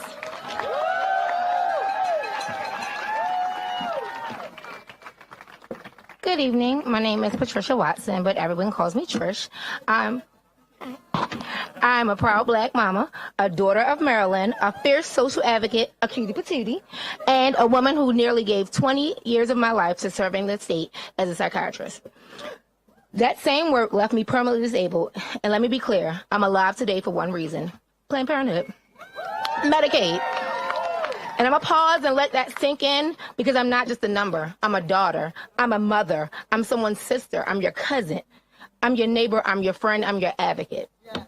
We're in a healthcare crisis, a crisis created by President Trump and his backers in Congress. And because of their choices, people like me, who depend on Medicare, are being blocked from essential health care. Take your time. That means Planned Parenthood health centers, the very places keeping us alive, are under attack. I fought cervical cancer, breast cancer, lymphatic cancer that spread to my jaw, and I had to get part of my jaw removed. And right now, I'm waiting on more tests to find out if I'm facing stage 2 liver disease or if my cancer has metastasized again. And every single time, Planned Parenthood has stood in that gap. They didn't just treat me, they cared for me, they cared for my sons. They're connected to my life-saving support. They connected me to Susan G. Komen Foundation, who honored me as a Maryland Strength honoree. Because of that care, and because Medicare covered me, I've been able to watch my oldest son, Mikhail, graduate from RIT with honors. Be inducted into Maryland's top 100 women. Hug my youngest son after picking him up from second year at UMES. And most of all, be here today to keep fighting, keep living, and keep mothering.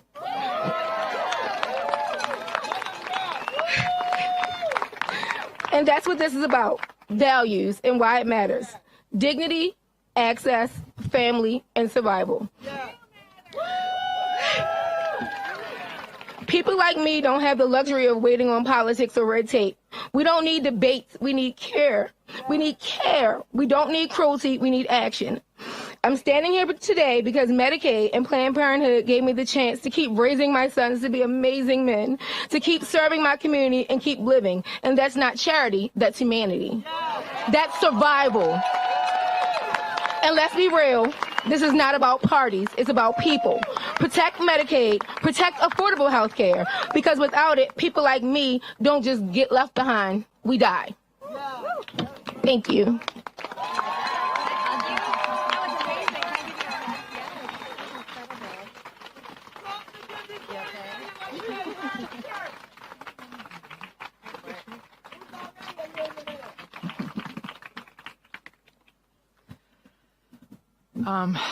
In 2013, I was diagnosed with breast cancer, and that entire treatment would have cost $150,000, but I paid $3,000. That's because I had health insurance. And as a freelance artist and writer, I don't have coverage through a job, so I have to pay for it out of my pocket.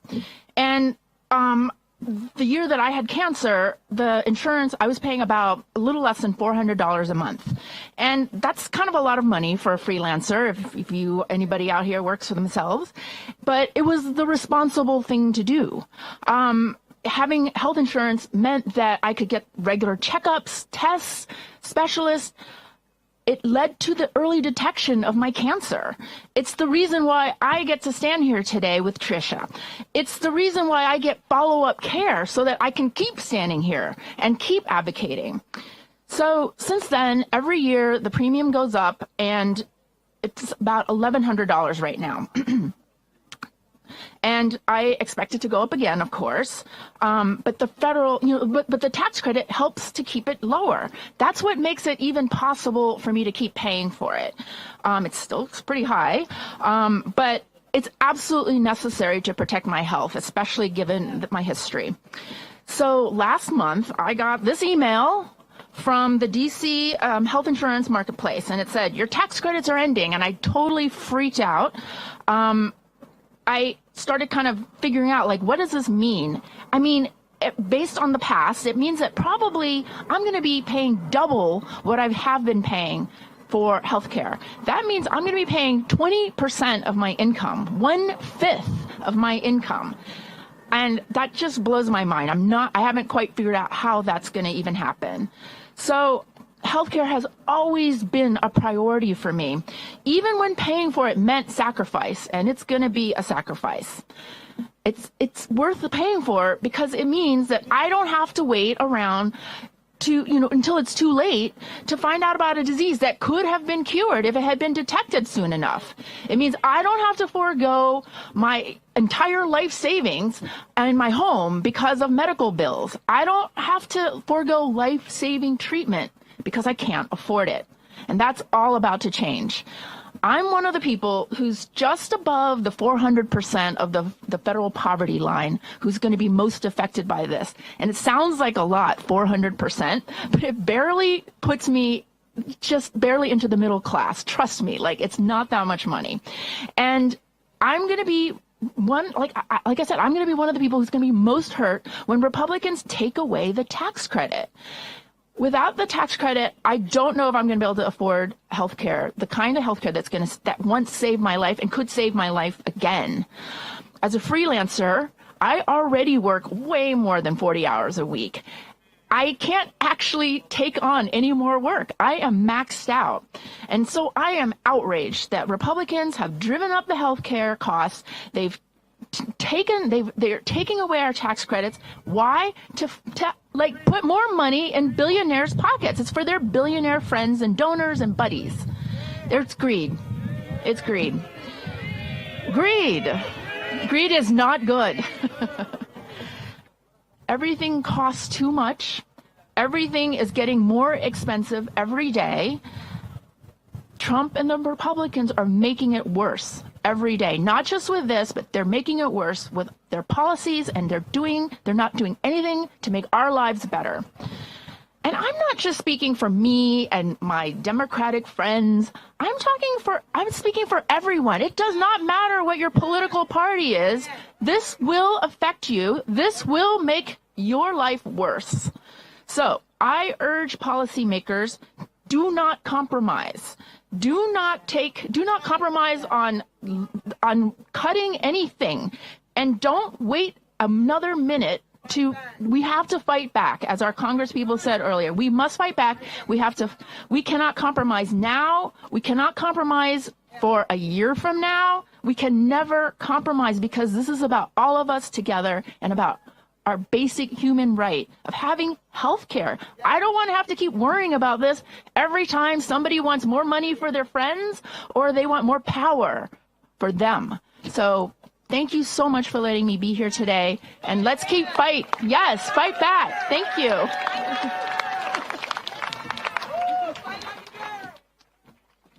All right. Thank you. Thank you. Give these women all the love. All the love. All right, we have more special guests who are walking down from doing the people's work to stand in solidarity with us. It's my honor and privilege to introduce a congresswoman who's been fighting the tax fight for a long time. Representative Jayapal, please come to the stage. Hello, everybody. Fight back. Are you ready to fight back? Are you ready to fight forward for our health care? Are you ready to say cancel the cuts? Save our health care. Lower our costs. That is what we're fighting for, my friends, and it is amazing to be here to say that Democrats, House Democrats, are all right here because we are doing our job. Meanwhile, these Republicans, it's like playing Where's Waldo? Where the hell are they? I don't know. They're all over the country having fancy fundraisers, and the government is going to shut down in just a few hours. It is unconscionable that they passed this partisan spending bill and then left. And it tells you what they think about their respect for the American people and your ability to have the health care that you deserve. It tells you that they don't think they need to negotiate. Well, let me tell you something. If you are governing, and if you have the House, the Senate, and the White House, and you have power of all three of them, then you have to govern. And you got to pass a bill that gets Democrats on board. And the only way that our House Democrats and our Senate Democrats are going to get on board is if we cancel the cuts, if we save health care, and if we lower costs. Now, they're trying to do the same thing they always do. They're trying to say, oh, this is all about those immigrants. Well, let me tell you something. It's not immigrants that stole your health care and cut your Medicaid. It was the billionaire tax cuts that did that. It's not immigrants who are shutting down rural hospitals across the country. It's the big bad betrayal bill that did that.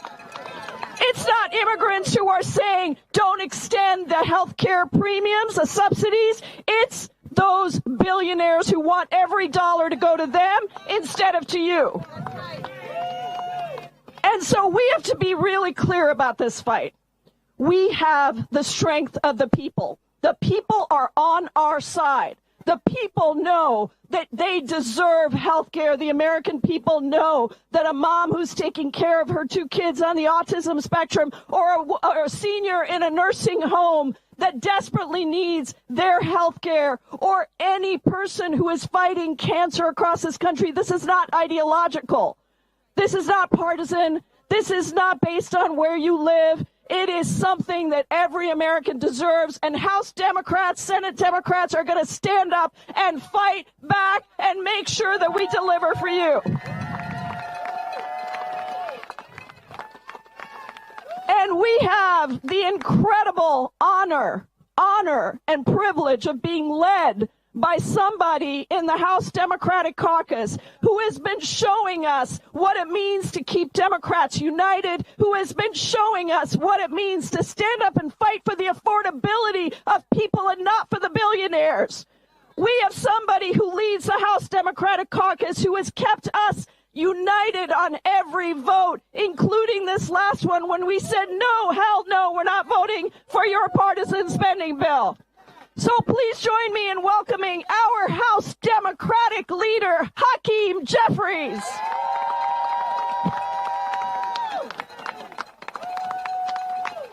Thank you, Pramila, an amazing champion. Are you here to fight for the health care of the American people? Are you here to win? What an honor and a privilege to be here with all of you. House Democrats are here in the Capitol reporting for duty. Republicans are on vacation. We're here because we understand this is an important fight to win. We're prepared at all times to try to find a bipartisan path forward to fund the government, but it has to be funded in a manner consistent with our values and in a manner that lifts up the quality of life of the American people, that doesn't hurt everyday Americans. And so our position has been clear. We will not support a partisan Republican spending bill that continues to gut the health care of the American people. Not now, not ever.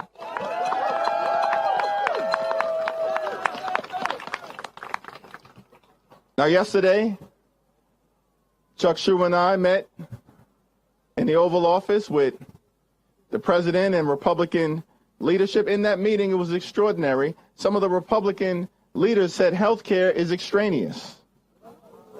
We said, no, health care is not extraneous. Health care is central to the quality of life of the American people, and that's why we're fighting.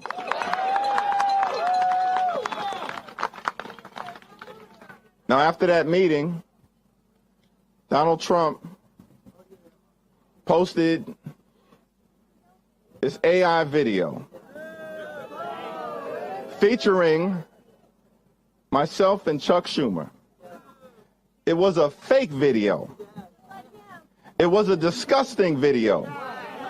It was a racist video. It was unbecoming of anyone purporting to be the president of the United States of America. But y'all, I ain't scared. I'm from Brooklyn. We get down like Shirley Chisholm, unbought and unbossed at all times. So, Mr. President, allow me to reintroduce myself. I'm the House Democratic leader. The House Democratic Caucus is 217 members strong. We're part of a separate and co-equal branch of government. That means we don't work for Donald Trump. We don't work for J.D. Vance. We don't work for billionaire donors. We work for all of you, the American people. And that's why we're here together, House Democrats, Senate Democrats, standing together with all of you. Your values are our values, and our values are your values. And together, we're fighting to cancel the cuts, lower the cost, and save health care.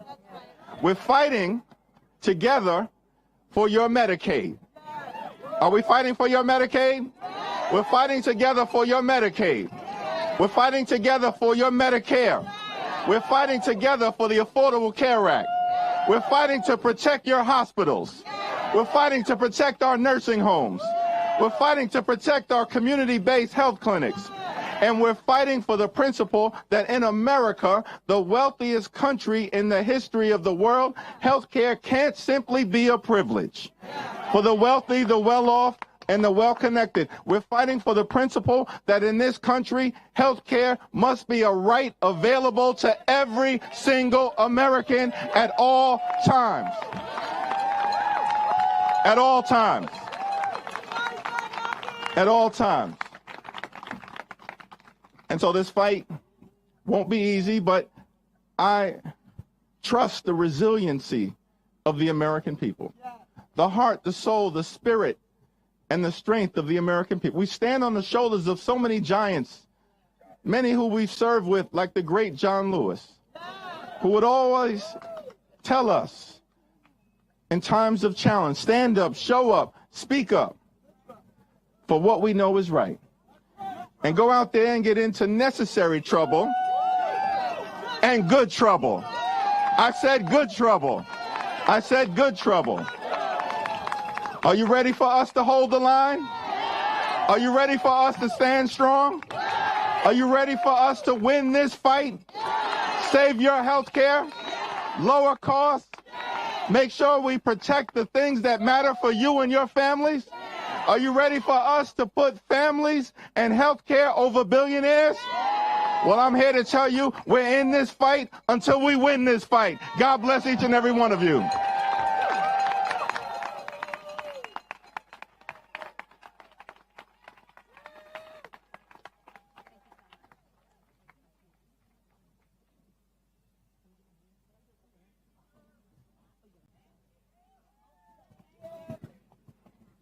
We want health care. What do we want? Healthcare. When do we want it? Now. I said, what do we want? Healthcare. When do we want it? Now. What do we want? Healthcare. When do we want it? Now. If we don't get it, if we don't get it, hadn't planned on doing that, but my brother Hakeem got me fired up tonight. Jumbo Bwana, everyone, I invite you to take notice of the solid ground beneath your feet and briefly acknowledge the original stewards and custodians of this land, Washington, D.C., the Anacostan, Pamunkey, and Piscataway Indians, and honor them and state that it's past time that we begin to share and care for this land with all native tribes.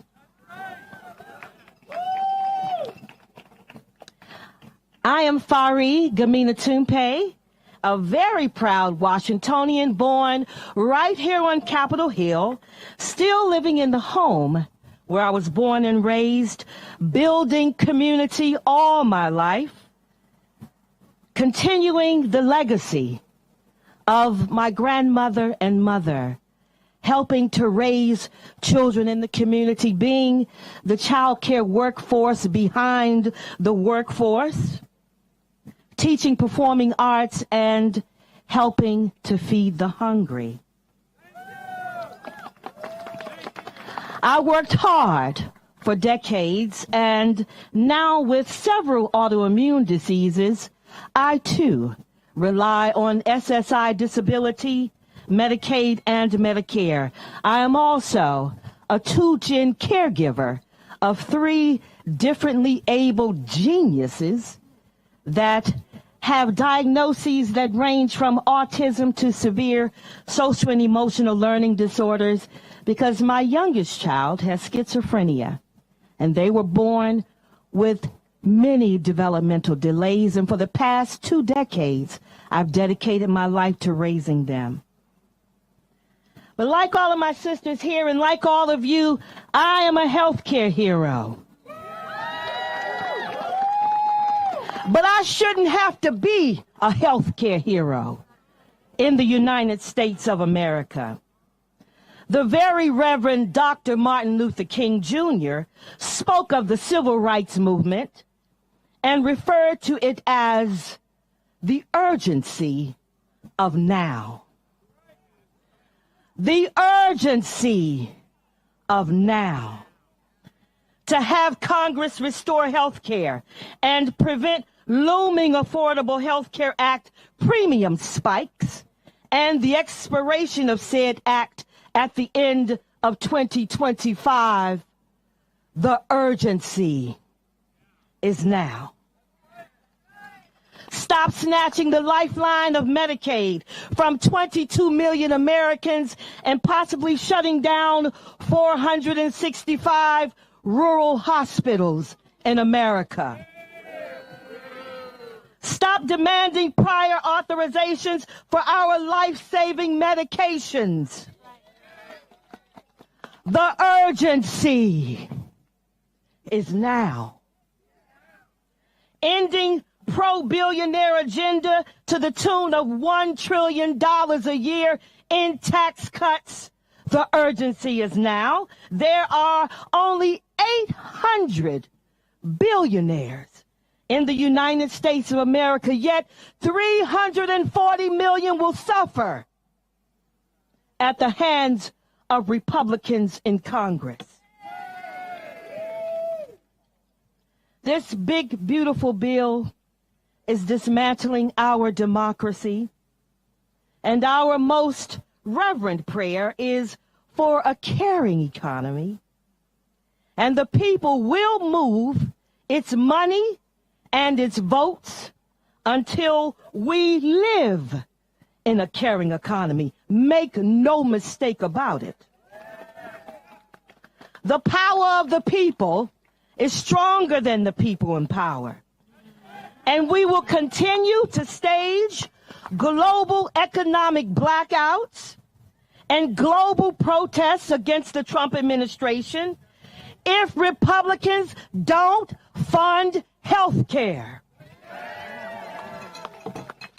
We will choke the flow of money and remind them of the truth that the people are the economy. And we, the people, are in power, and we will prove this by our economic resistance. Health care is a human right and not a privilege. Republicans, we need you to stand up to Trump's authoritarianism. This administration has literally waged a war against its own people. And it's time we end this dystopian nightmare where there is great suffering and injustice.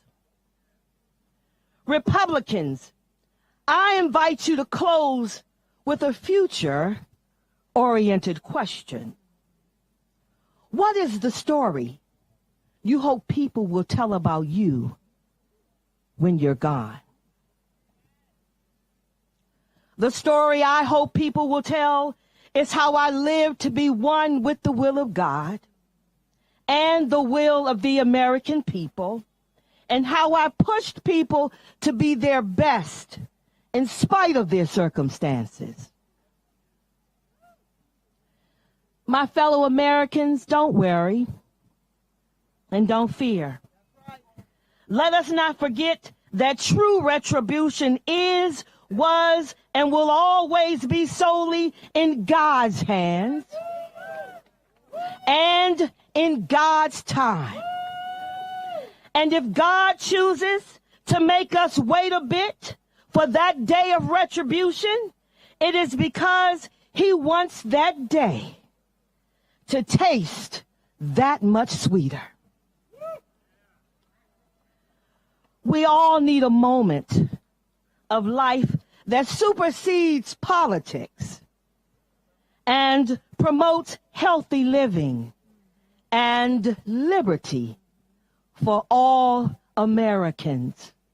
My brothers and sisters, the urgency is now.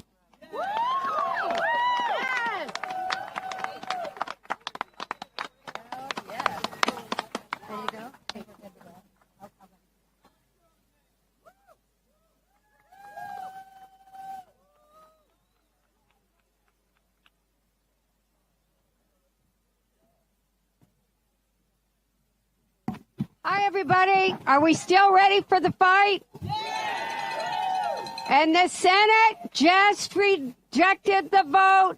I want to make sure this is right. 55. What's somebody? Anyway. It failed. It failed. To those that were worried. Why are we here? We're here. You've been hearing all this stories. I have all year. I was at the University of Michigan, and I got in the elevator to go to my doctor, And a mother was there with her child, and she burst into tears. And she said, "You have to promise me I will still be able to bring my child here. He will die if my Medicaid is taken away." And I promised her she would, and then I called the head of the hospital and said, "I'll pay the bills if we have to. We cannot let children be denied health insurance or a chance for life."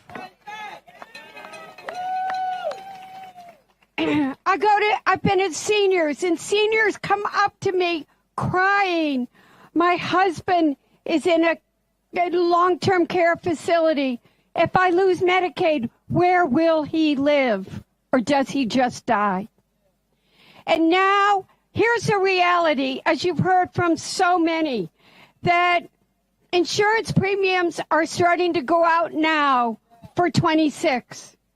People get their information October 1st. The exchange opens November 1st. The tax credit expires at the end of December. A couple in my district, Michigan, 60 years old, both of them work. If they lose their affordable tax care credit, their premium is going to go up $11,000, $250. That is a 164% increase in what their health care insurance is going to be. Well, what the decisions they have to make? You know, after we passed the bill, I won't use the word I want to use. We were in all night. We seemed to do all of our work in the middle of the night. And I got a call. My mother was being rushed to the hospital by ambulance. She's okay. But I sat in the emergency room that whole weekend. She needed to be admitted, and there was no bed. And I sat there with many other patients that I got to know and their families. And all I could think about is our healthcare system is broken now, and we're making it worse. My church, my nuns taught me that our responsibility is that when you are sick, you took care of me. If you are sick in this country, you should be able to go to the doctor, get the care you need, and afford your medicine. And that's why we are here. Because we are in a crisis. People are going to lose their health care insurance. And we're here. The Democrats are here. We want to sit at the table. We want a bipartisan solution. You can't do it if you're not here.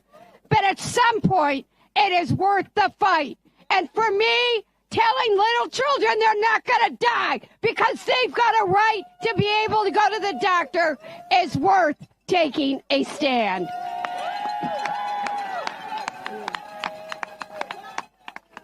Muchísimas gracias, muchísimas gracias. I'm Teresa Legia Fernandez from the beautiful state of New Mexico, but I am also the chair of the Democratic Women's Caucus, and we are 96 women strong, and we need Speaker Johnson to swear in Adelita Grijalva so we can have 97 women fighting for you. Because we will fight for you, because women have had it hard. Women have had it hard. Across the country, women cannot get their health care or their cervical pap exams because they are shutting down Planned Parenthood. Across the country, women are worried about what to do with their children because there are not enough workers for child care, and there are no longer the women needed to care for our elderly in our nursing homes, and they are cutting Medicaid, and they are kicking people out of nursing homes with their bad bills and laws. And it is shameful. We need to use that word more often, shame, because what they are doing by ignoring the plight of women and families and people across this country who need health care is shameful. It is shameful, and we will continue to call it out. I need to tell you, I am a proud Latina, and I tell you, the most worst insult you can give anybody is that they are sin vergüenzas. They are without shame, and without shame means you have no morals and no values, and you do not stand up for your constituents. We are here standing up for our constituents. We are standing with you. We are standing with you because you're the ones who have the power. You're the ones who have the voice. You're the ones who show up, and we are here showing up with you because we are in the fight, and we will win the fight, as Leader Jeffrey said. And I need to tell you, you know, I'm a mom, and there are many moms and dads out there, and when your family is in crisis, you stick with the family until you solve that crisis. Right now, we have a health care crisis, and Republicans have not stuck with their family. They did not show up to work today, did they? They did not show up, but Democrats showed up because we're going to keep showing up. And a question keeps getting asked. But who will they blame for the shutdown? Now, I need to tell you, who will they blame for the shutdown? Well, guess who has the White House, the Senate, and the House? Republicans do. But that's not the question to ask. The question to ask, well, who will suffer the pain from the shutdown? Who will suffer the pain from taking away our health care? Who will suffer the pain from higher health insurance premiums? I need to tell you about Jen. Jen wrote to my office, and I just finished talking to her about 20 minutes before I got here. Jen has health insurance through Affordable Care Act. Jen now pays $605 for her family to receive health insurance. $2,300 a month. From $605 to $2,300 a month. She has a pre-existing condition, and Republicans would condemn her to have no health care under their plan. And Democrats are saying, hell no, we will never vote for your plan to kick Americans off of health care. We are standing here united, and I am going to now recognize one of my dear friends, Becca Ballant, the co-chair of their Quality Caucus. I'm gonna come out to the side here because I'm too short to stand behind this. I may be tiny, but I'm mighty. I'm a scrappy little dyke from Vermont, and I don't take any crap. So look, you've been out here for a long time, and you know the stakes. I don't have to tell you. You understand that Republicans are trying to decimate Medicaid, Medicare. These asinine tariffs are going to drive up the costs of our prescription drugs. I represent a rural district. Rural hospitals are going to close. It's going to raise premiums for everybody.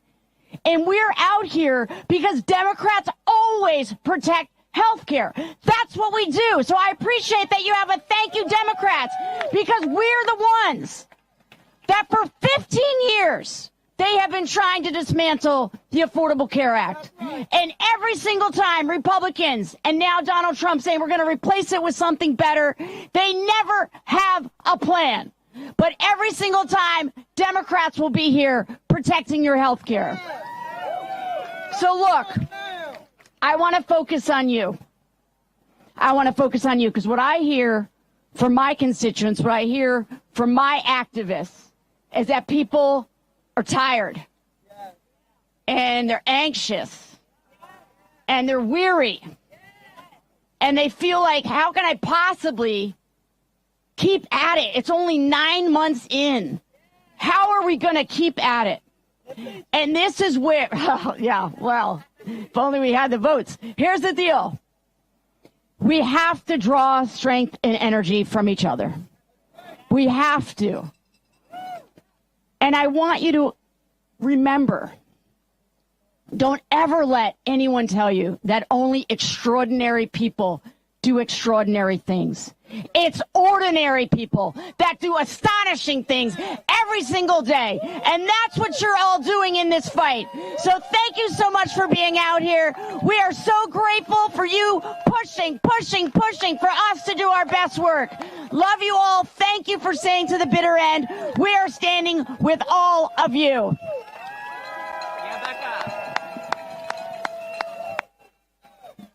And now, one of the co-chairs of the Equality Caucus with me, Sarah McBride, representative from Delaware. Thank you, Becca. And thank you to everyone who has done today what Republicans in the House of Representatives failed to do today, and that is to show up for this country. Thank you for coming out this evening, because we are here for a righteous cause. We are here for a righteous fight. And I have never been prouder to be a member of the House Democratic Caucus, because House Democrats are here ready to hold the line in defense of working people, in defense of health care, in defense of the rule of law, in defense of all of our constituents.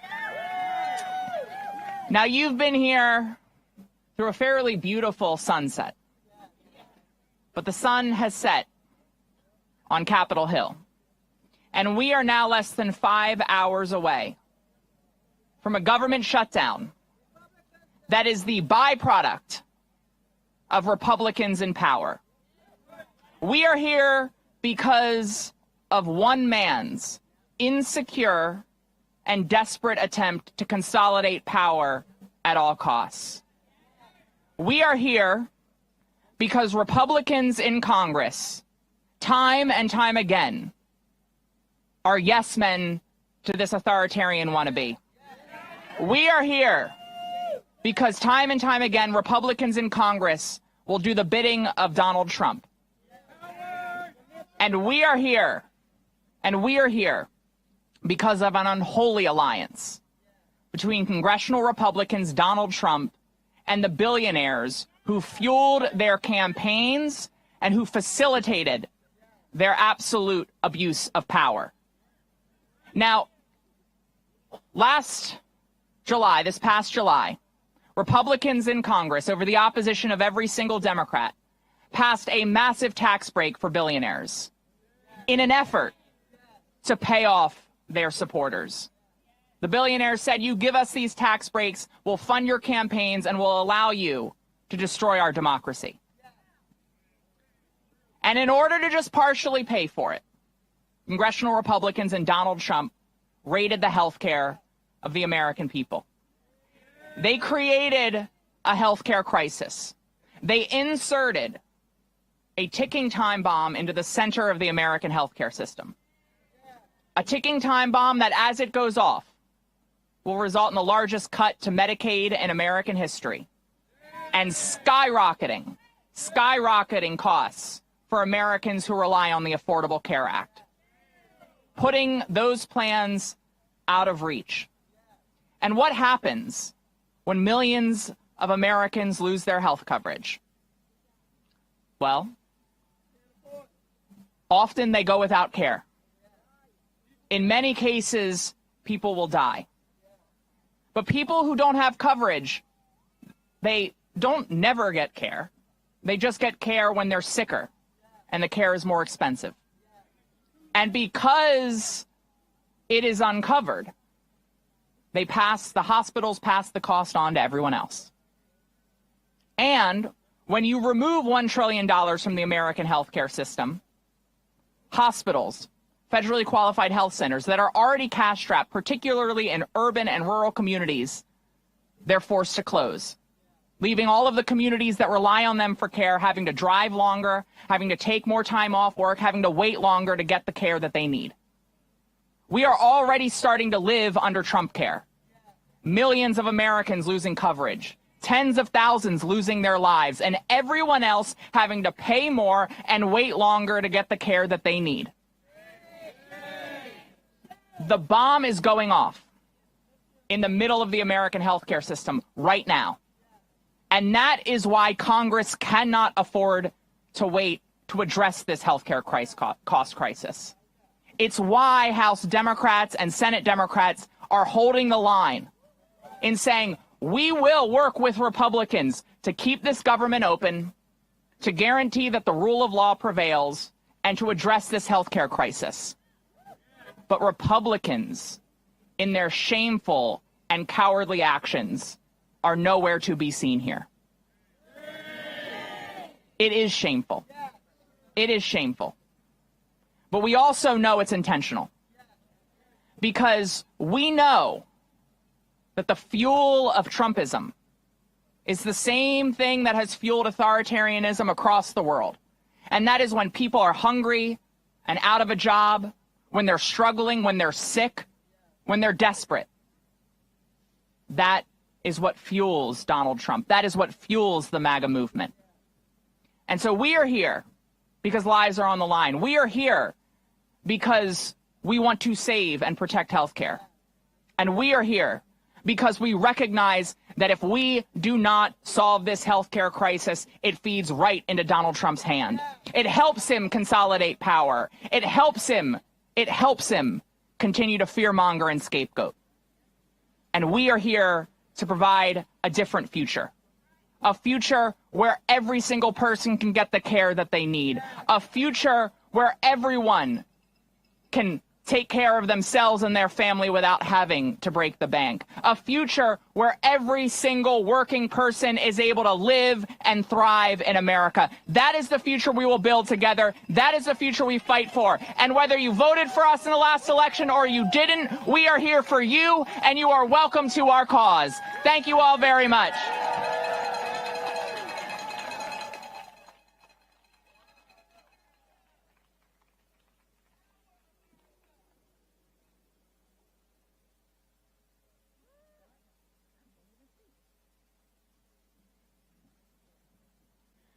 Good evening. So thank you for giving me the opportunity to speak regarding our health care. My name is Sparkle Edwards. I am a home care worker from the state of Virginia. I am a caregiver for my uncle.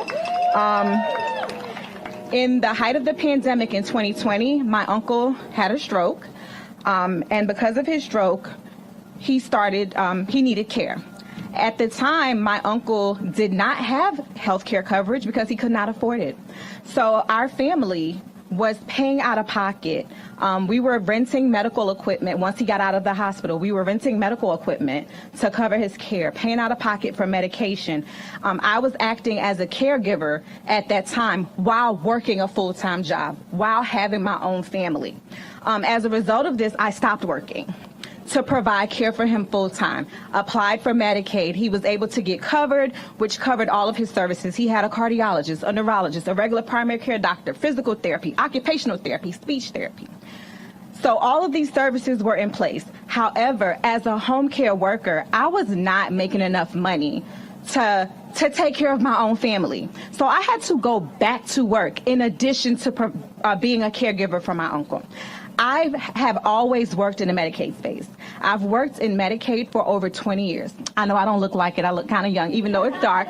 But I've worked in the Medicaid spaces for over 20 years. So I've always had a heart for this population. So I understand what it means to have Medicaid, not just as a caregiver, right? But also as a person who sees how Medicaid impacts others. I see it from both sides. I see it from a provider side as someone who works in the space with recipients of Medicaid. But I also see it on a personal side as a family member who has a loved one who relies on Medicaid. I'm thankful that I had the experience and the knowledge that I had so that I can help facilitate and guide his services. And I was able to overcome a lot of barriers because I knew the questions to ask. I knew the places to go. I knew the things to do to get him the care that he needs. But every family does not have someone like me to advocate for them, right? So why I'm here today, although my uncle is getting better, thank you to the care he's receiving, what happens to him if his benefits are cut?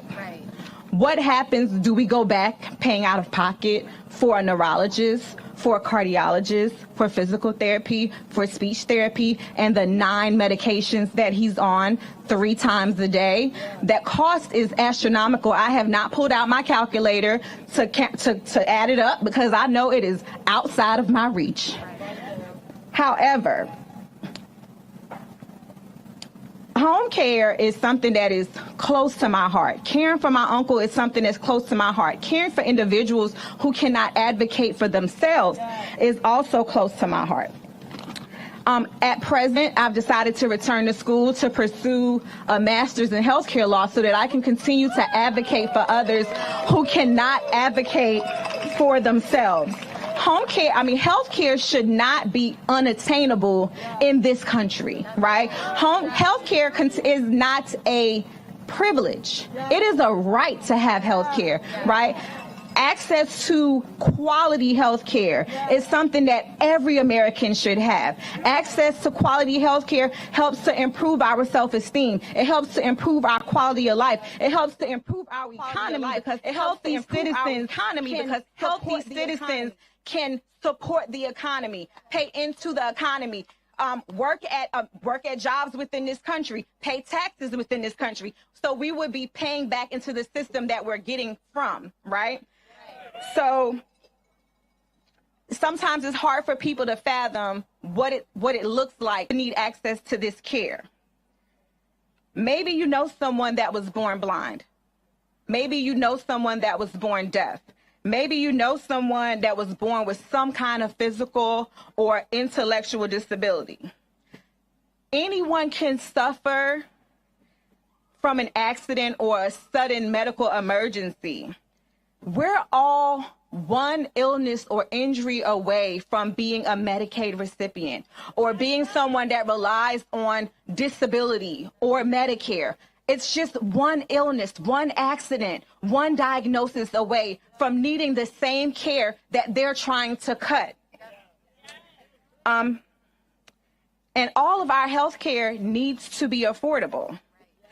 But the big ugly bill not only makes health care unaffordable, there's parts of that legislation that make it difficult for people who may qualify for the exemption to get that exemption because they're trying to overburden them with additional paperwork, trying to get through to apply for this exemption. A lot of people, like my uncle, who received Medicaid, who has a Medicaid waiver, he does not know how to communicate his health care needs. He does not understand what his needs are. He cannot speak for himself. He cannot advocate for himself. So it's very critical and important that we understand that this bill cannot stay in place.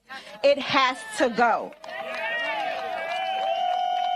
For me, and I'm sure for most of you guys here, protecting health care is not just because we have a loved one. For me, it's my uncle. He is my person. But for you, it's someone else. It may be someone's child. It may be someone's parent. It may be someone's significant other. We all have our whys. However, I'm jumping all over the place because it's dark and I can't see, but it's okay, right? I've seen the impact of affordable health care and what it does, not just for people like my uncle, but for the people that I have worked with on a day-to-day basis. I want our legislators to know that they need to remember why they were voted in office, why they ran for the position. They are here to serve. And as a servant, you put your needs last and put the needs of the people that you serve first. We need to be represented by people who understand what we desire and what we need as Americans, protecting our health care, fixing the cruel health care attacks made by the big ugly bill, putting people before money, before dollars. It's a shame, and my heart is broken, and I'm typically not a person who has a difficulty saying what I need to say, but it's a scary time because I don't know what we would do if he did not have access to his health care. I don't even know what that looks like for us. I wouldn't even know how to communicate that to him in a way that he can also understand, because although my uncle is getting better, he cannot read his name. He doesn't even understand the medications that he's on. So he's always going to need a caregiver. And having one that can be paid is vital. It's important, but also having one that has a livable wage. I just thank you guys for the opportunity to speak. And I just want us to remember that we need to continue to fight to protect our care, to protect our health care, and to fight for those who do not have the ability to fight for themselves. Thank you.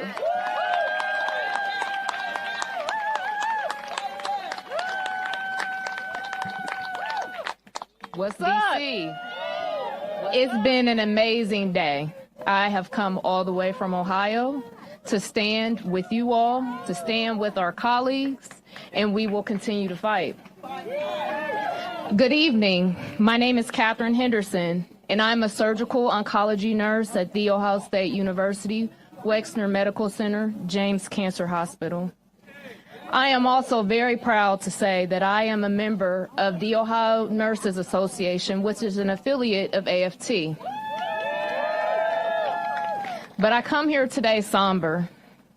I'm here today because I can't remain silent when it comes to protecting my patients and their health. I am here today for my colleagues, near and far, who have committed their entire careers to a cause greater than themselves. Here are the facts. This summer, Republicans in Congress and the Trump White House enacted a big, ugly law that slashed Medicaid and ended health care tax credits for working families, all to fund the tax breaks for the wealthy. And the result? A full-blown health care crisis. Up to 15 million people are at risk for losing their coverage. Hospitals and clinics could be forced to close or cut essential services. And when these insurance, and with those who have insurance like myself, the premiums will rise. It could literally mean choosing between health care or rent or groceries for the most vulnerable. And hospitals aren't just health care, which we all know is a fundamental right. They're economic anchors. When a hospital or a clinic closes, the whole community feels the ripple effects. Jobs disappear. Schools and small businesses suffer. The impact here is clear. If this crisis isn't resolved, these increased burdens not only on patients, but the remaining communities to provide care where capacity and nurses are already stretched thin. At the James, we take care of cancer patients from across the country. Without insurance, I worry that someone's mother or father or even their child would have to forego preventative care or treatment. Regardless of your political party, everyone knows that cancer doesn't discriminate, and early detection is life-saving. In other words, no one will be spared from this hurt if Congress fails to act. Now we face a looming threat to shut down the government and lay off workers rather than working together to protect Americans' health care. Republicans control Congress and the White House. If the government shuts down, it's because there was a choice made. One that prioritizes politics over protecting health care and keeps costs from rising. Our country, our patients, nurses, and families deserve stability, health care, and dignity.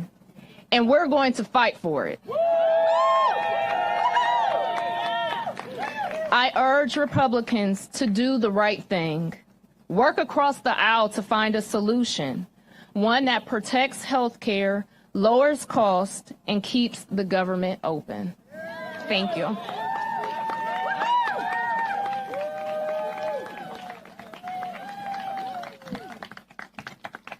Hi, I'm Heidi Appel. I'm a critical care pediatrician. Every day, hi, thank you guys for being here. Every day, I care for some of the most vulnerable children you can imagine. Children who are fighting for their lives after a liver or bowel transplant. Children who depend on feeding tubes or ventilators. Children whose parents sit at their bedside praying that tomorrow will bring them a little more strength. For those families, Medicaid isn't just a program on paper. It's their lifeline. It's what pays for the medications that keeps a transplanted organ from being rejected. It's what covers the surgeries and follow-up care that give a child a chance to go home, to go to school, to simply live. When we cut Medicaid, we are not trimming a budget line. We are cutting into a child's chance to survive. The same is true for the Affordable Care Act tax credits that are set to expire. Without those credits, families I see every day will face impossible choices. Do they keep their insurance, or do they keep a roof over their heads? Do they buy the medications their child needs, or do they buy groceries for the week? No parent should ever have to make those choices, and yet that is exactly what will happen if these supports disappear. Those kids don't have lobbyists. They don't have political power. What they have are parents who love them fiercely, and doctors like me who will fight for them with everything we have. But no matter how hard I fight in the ICU, I cannot fight policy decisions that strip away their access to care. We should measure ourselves by how we treat the most vulnerable among us. And right now, these children are asking us, quietly, desperately, for stability, for compassion, for a chance. We cannot turn our backs on them. Thank you.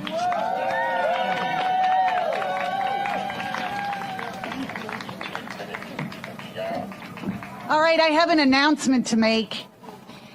As of just a few moments ago, the Senate has held strong, and we are headed for a government shutdown.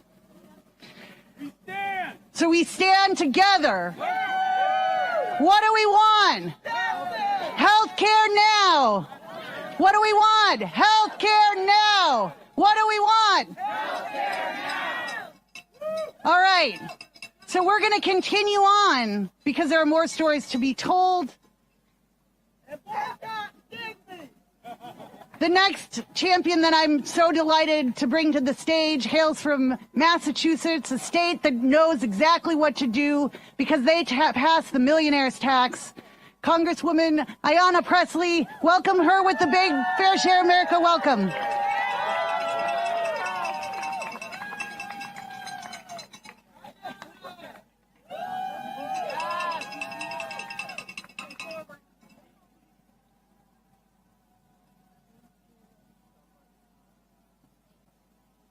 All right, thank you.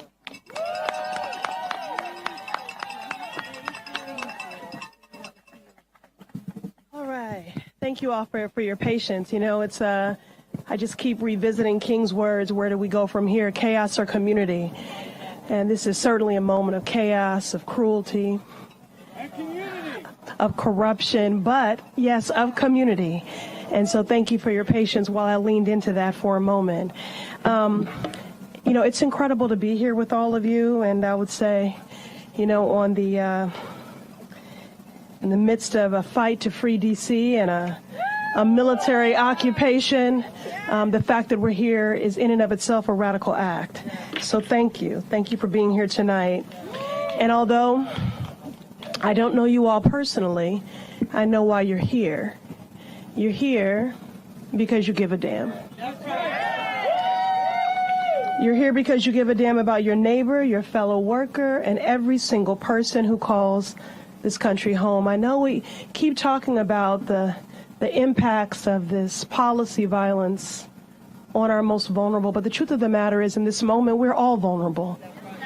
This harm is coming for everyone. The moment we find ourselves in is a difficult one.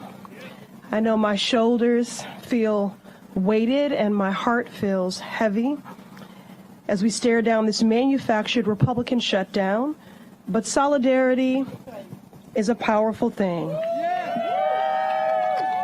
And each one of you gives me hope. We are now hours away from Republicans shutting the government down. I want to talk about what that really means, not in headlines or the most palatable talking points, but what that means for people's lives, for people's livelihoods. When I was first running for office, actually to the city council many years ago, I often said that I wanted to be a voice for the voiceless, but I quickly learned that that's not actually my role. The truth of the matter is that there's no such thing as being voiceless. Everyone has a voice. but not every voice is heard. And so what I want to do in this moment is amplify the voices of our loved ones, of our neighbors, of our coworkers, the voices of the people that I was sent here to represent in the Massachusetts 7th Congressional District. Or people like a cafeteria worker who works in this very building who was sent home tonight without any hours on their schedule, unclear when and if their next paycheck is coming. The voices of folks on a fixed income, worried about essential benefits. The voices of families struggling to afford their health care, already facing the threat of losing coverage. Donald Trump is as clueless as he is cruel. He doesn't know what it's like to be a parent sitting in the parking lot of an emergency room waiting to see if their child's fever is too severe to manage. Donald Trump doesn't know what it's like to scramble to get the formula that your baby needs. Donald Trump doesn't know or care about this country beyond his own nose. But you, people of good faith, gathered here tonight because you give a damn. Every day, the cruelty of this Republican majority reinforces for me that there is no deficit of resource, but there is a deficit of empathy. In my district, the Massachusetts 7th, 29,000 people will have to pay more for health care. Over 35,000 people will lose their coverage entirely. These are not just abstract numbers. This is the grandmother in Dorchester who's already skipping meals to pay for her prescriptions. This is the young mom in Chelsea who told me she doesn't know how she'll afford her child's asthma inhaler if premiums go up. This is the federal contractor in Somerville who's already living paycheck to paycheck and may not see a paycheck at all. I was sworn into Congress in 2019 during the occupants' first government shutdown. I remember how harmful it was to workers, families, and businesses alike. For weeks, grant funding was withheld. Families were denied paychecks and businesses navigated uncertainty. That shutdown lasted 35 days, but the hardship it caused folks had a ripple effect for months, even years. Third-party government contractors, for example, never received the back pay they deserve from that shutdown. That's custodial staff and cafeteria workers who were never made whole. Right now, we're staring down a Republican-manufactured shutdown that would hurt our economy and my district. And instead of working with Democrats to do their job, to fund the government and address the health care crisis that they created, Republicans are cheering for a government shutdown and pushing a terrible bill that will push health care out of reach of our families. Shame. It is a shame. It is cruel, and it is avoidable. Totally preventable. This bad faith budget they put forward doubles down on the hurt and harm of the big ugly bill that they rammed through Congress. This is as cruel and unnecessary again as it is preventable. Republicans control the House, control the Senate and the White House. Y'all keep talking about this mandate you have. We'll do something with it that actually helps people instead of enacting more hurt and more harm. Put forward a budget that addresses the health care crisis that you created.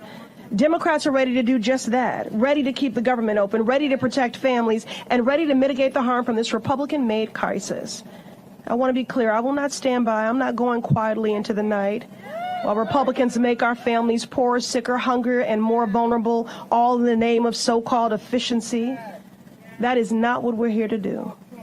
To every family in the Massachusetts 7th and across our nation who would be impacted by a Republican shutdown, know this. I see you. I'm fighting for you, and I will not give up. Thank you, family. Appreciate you.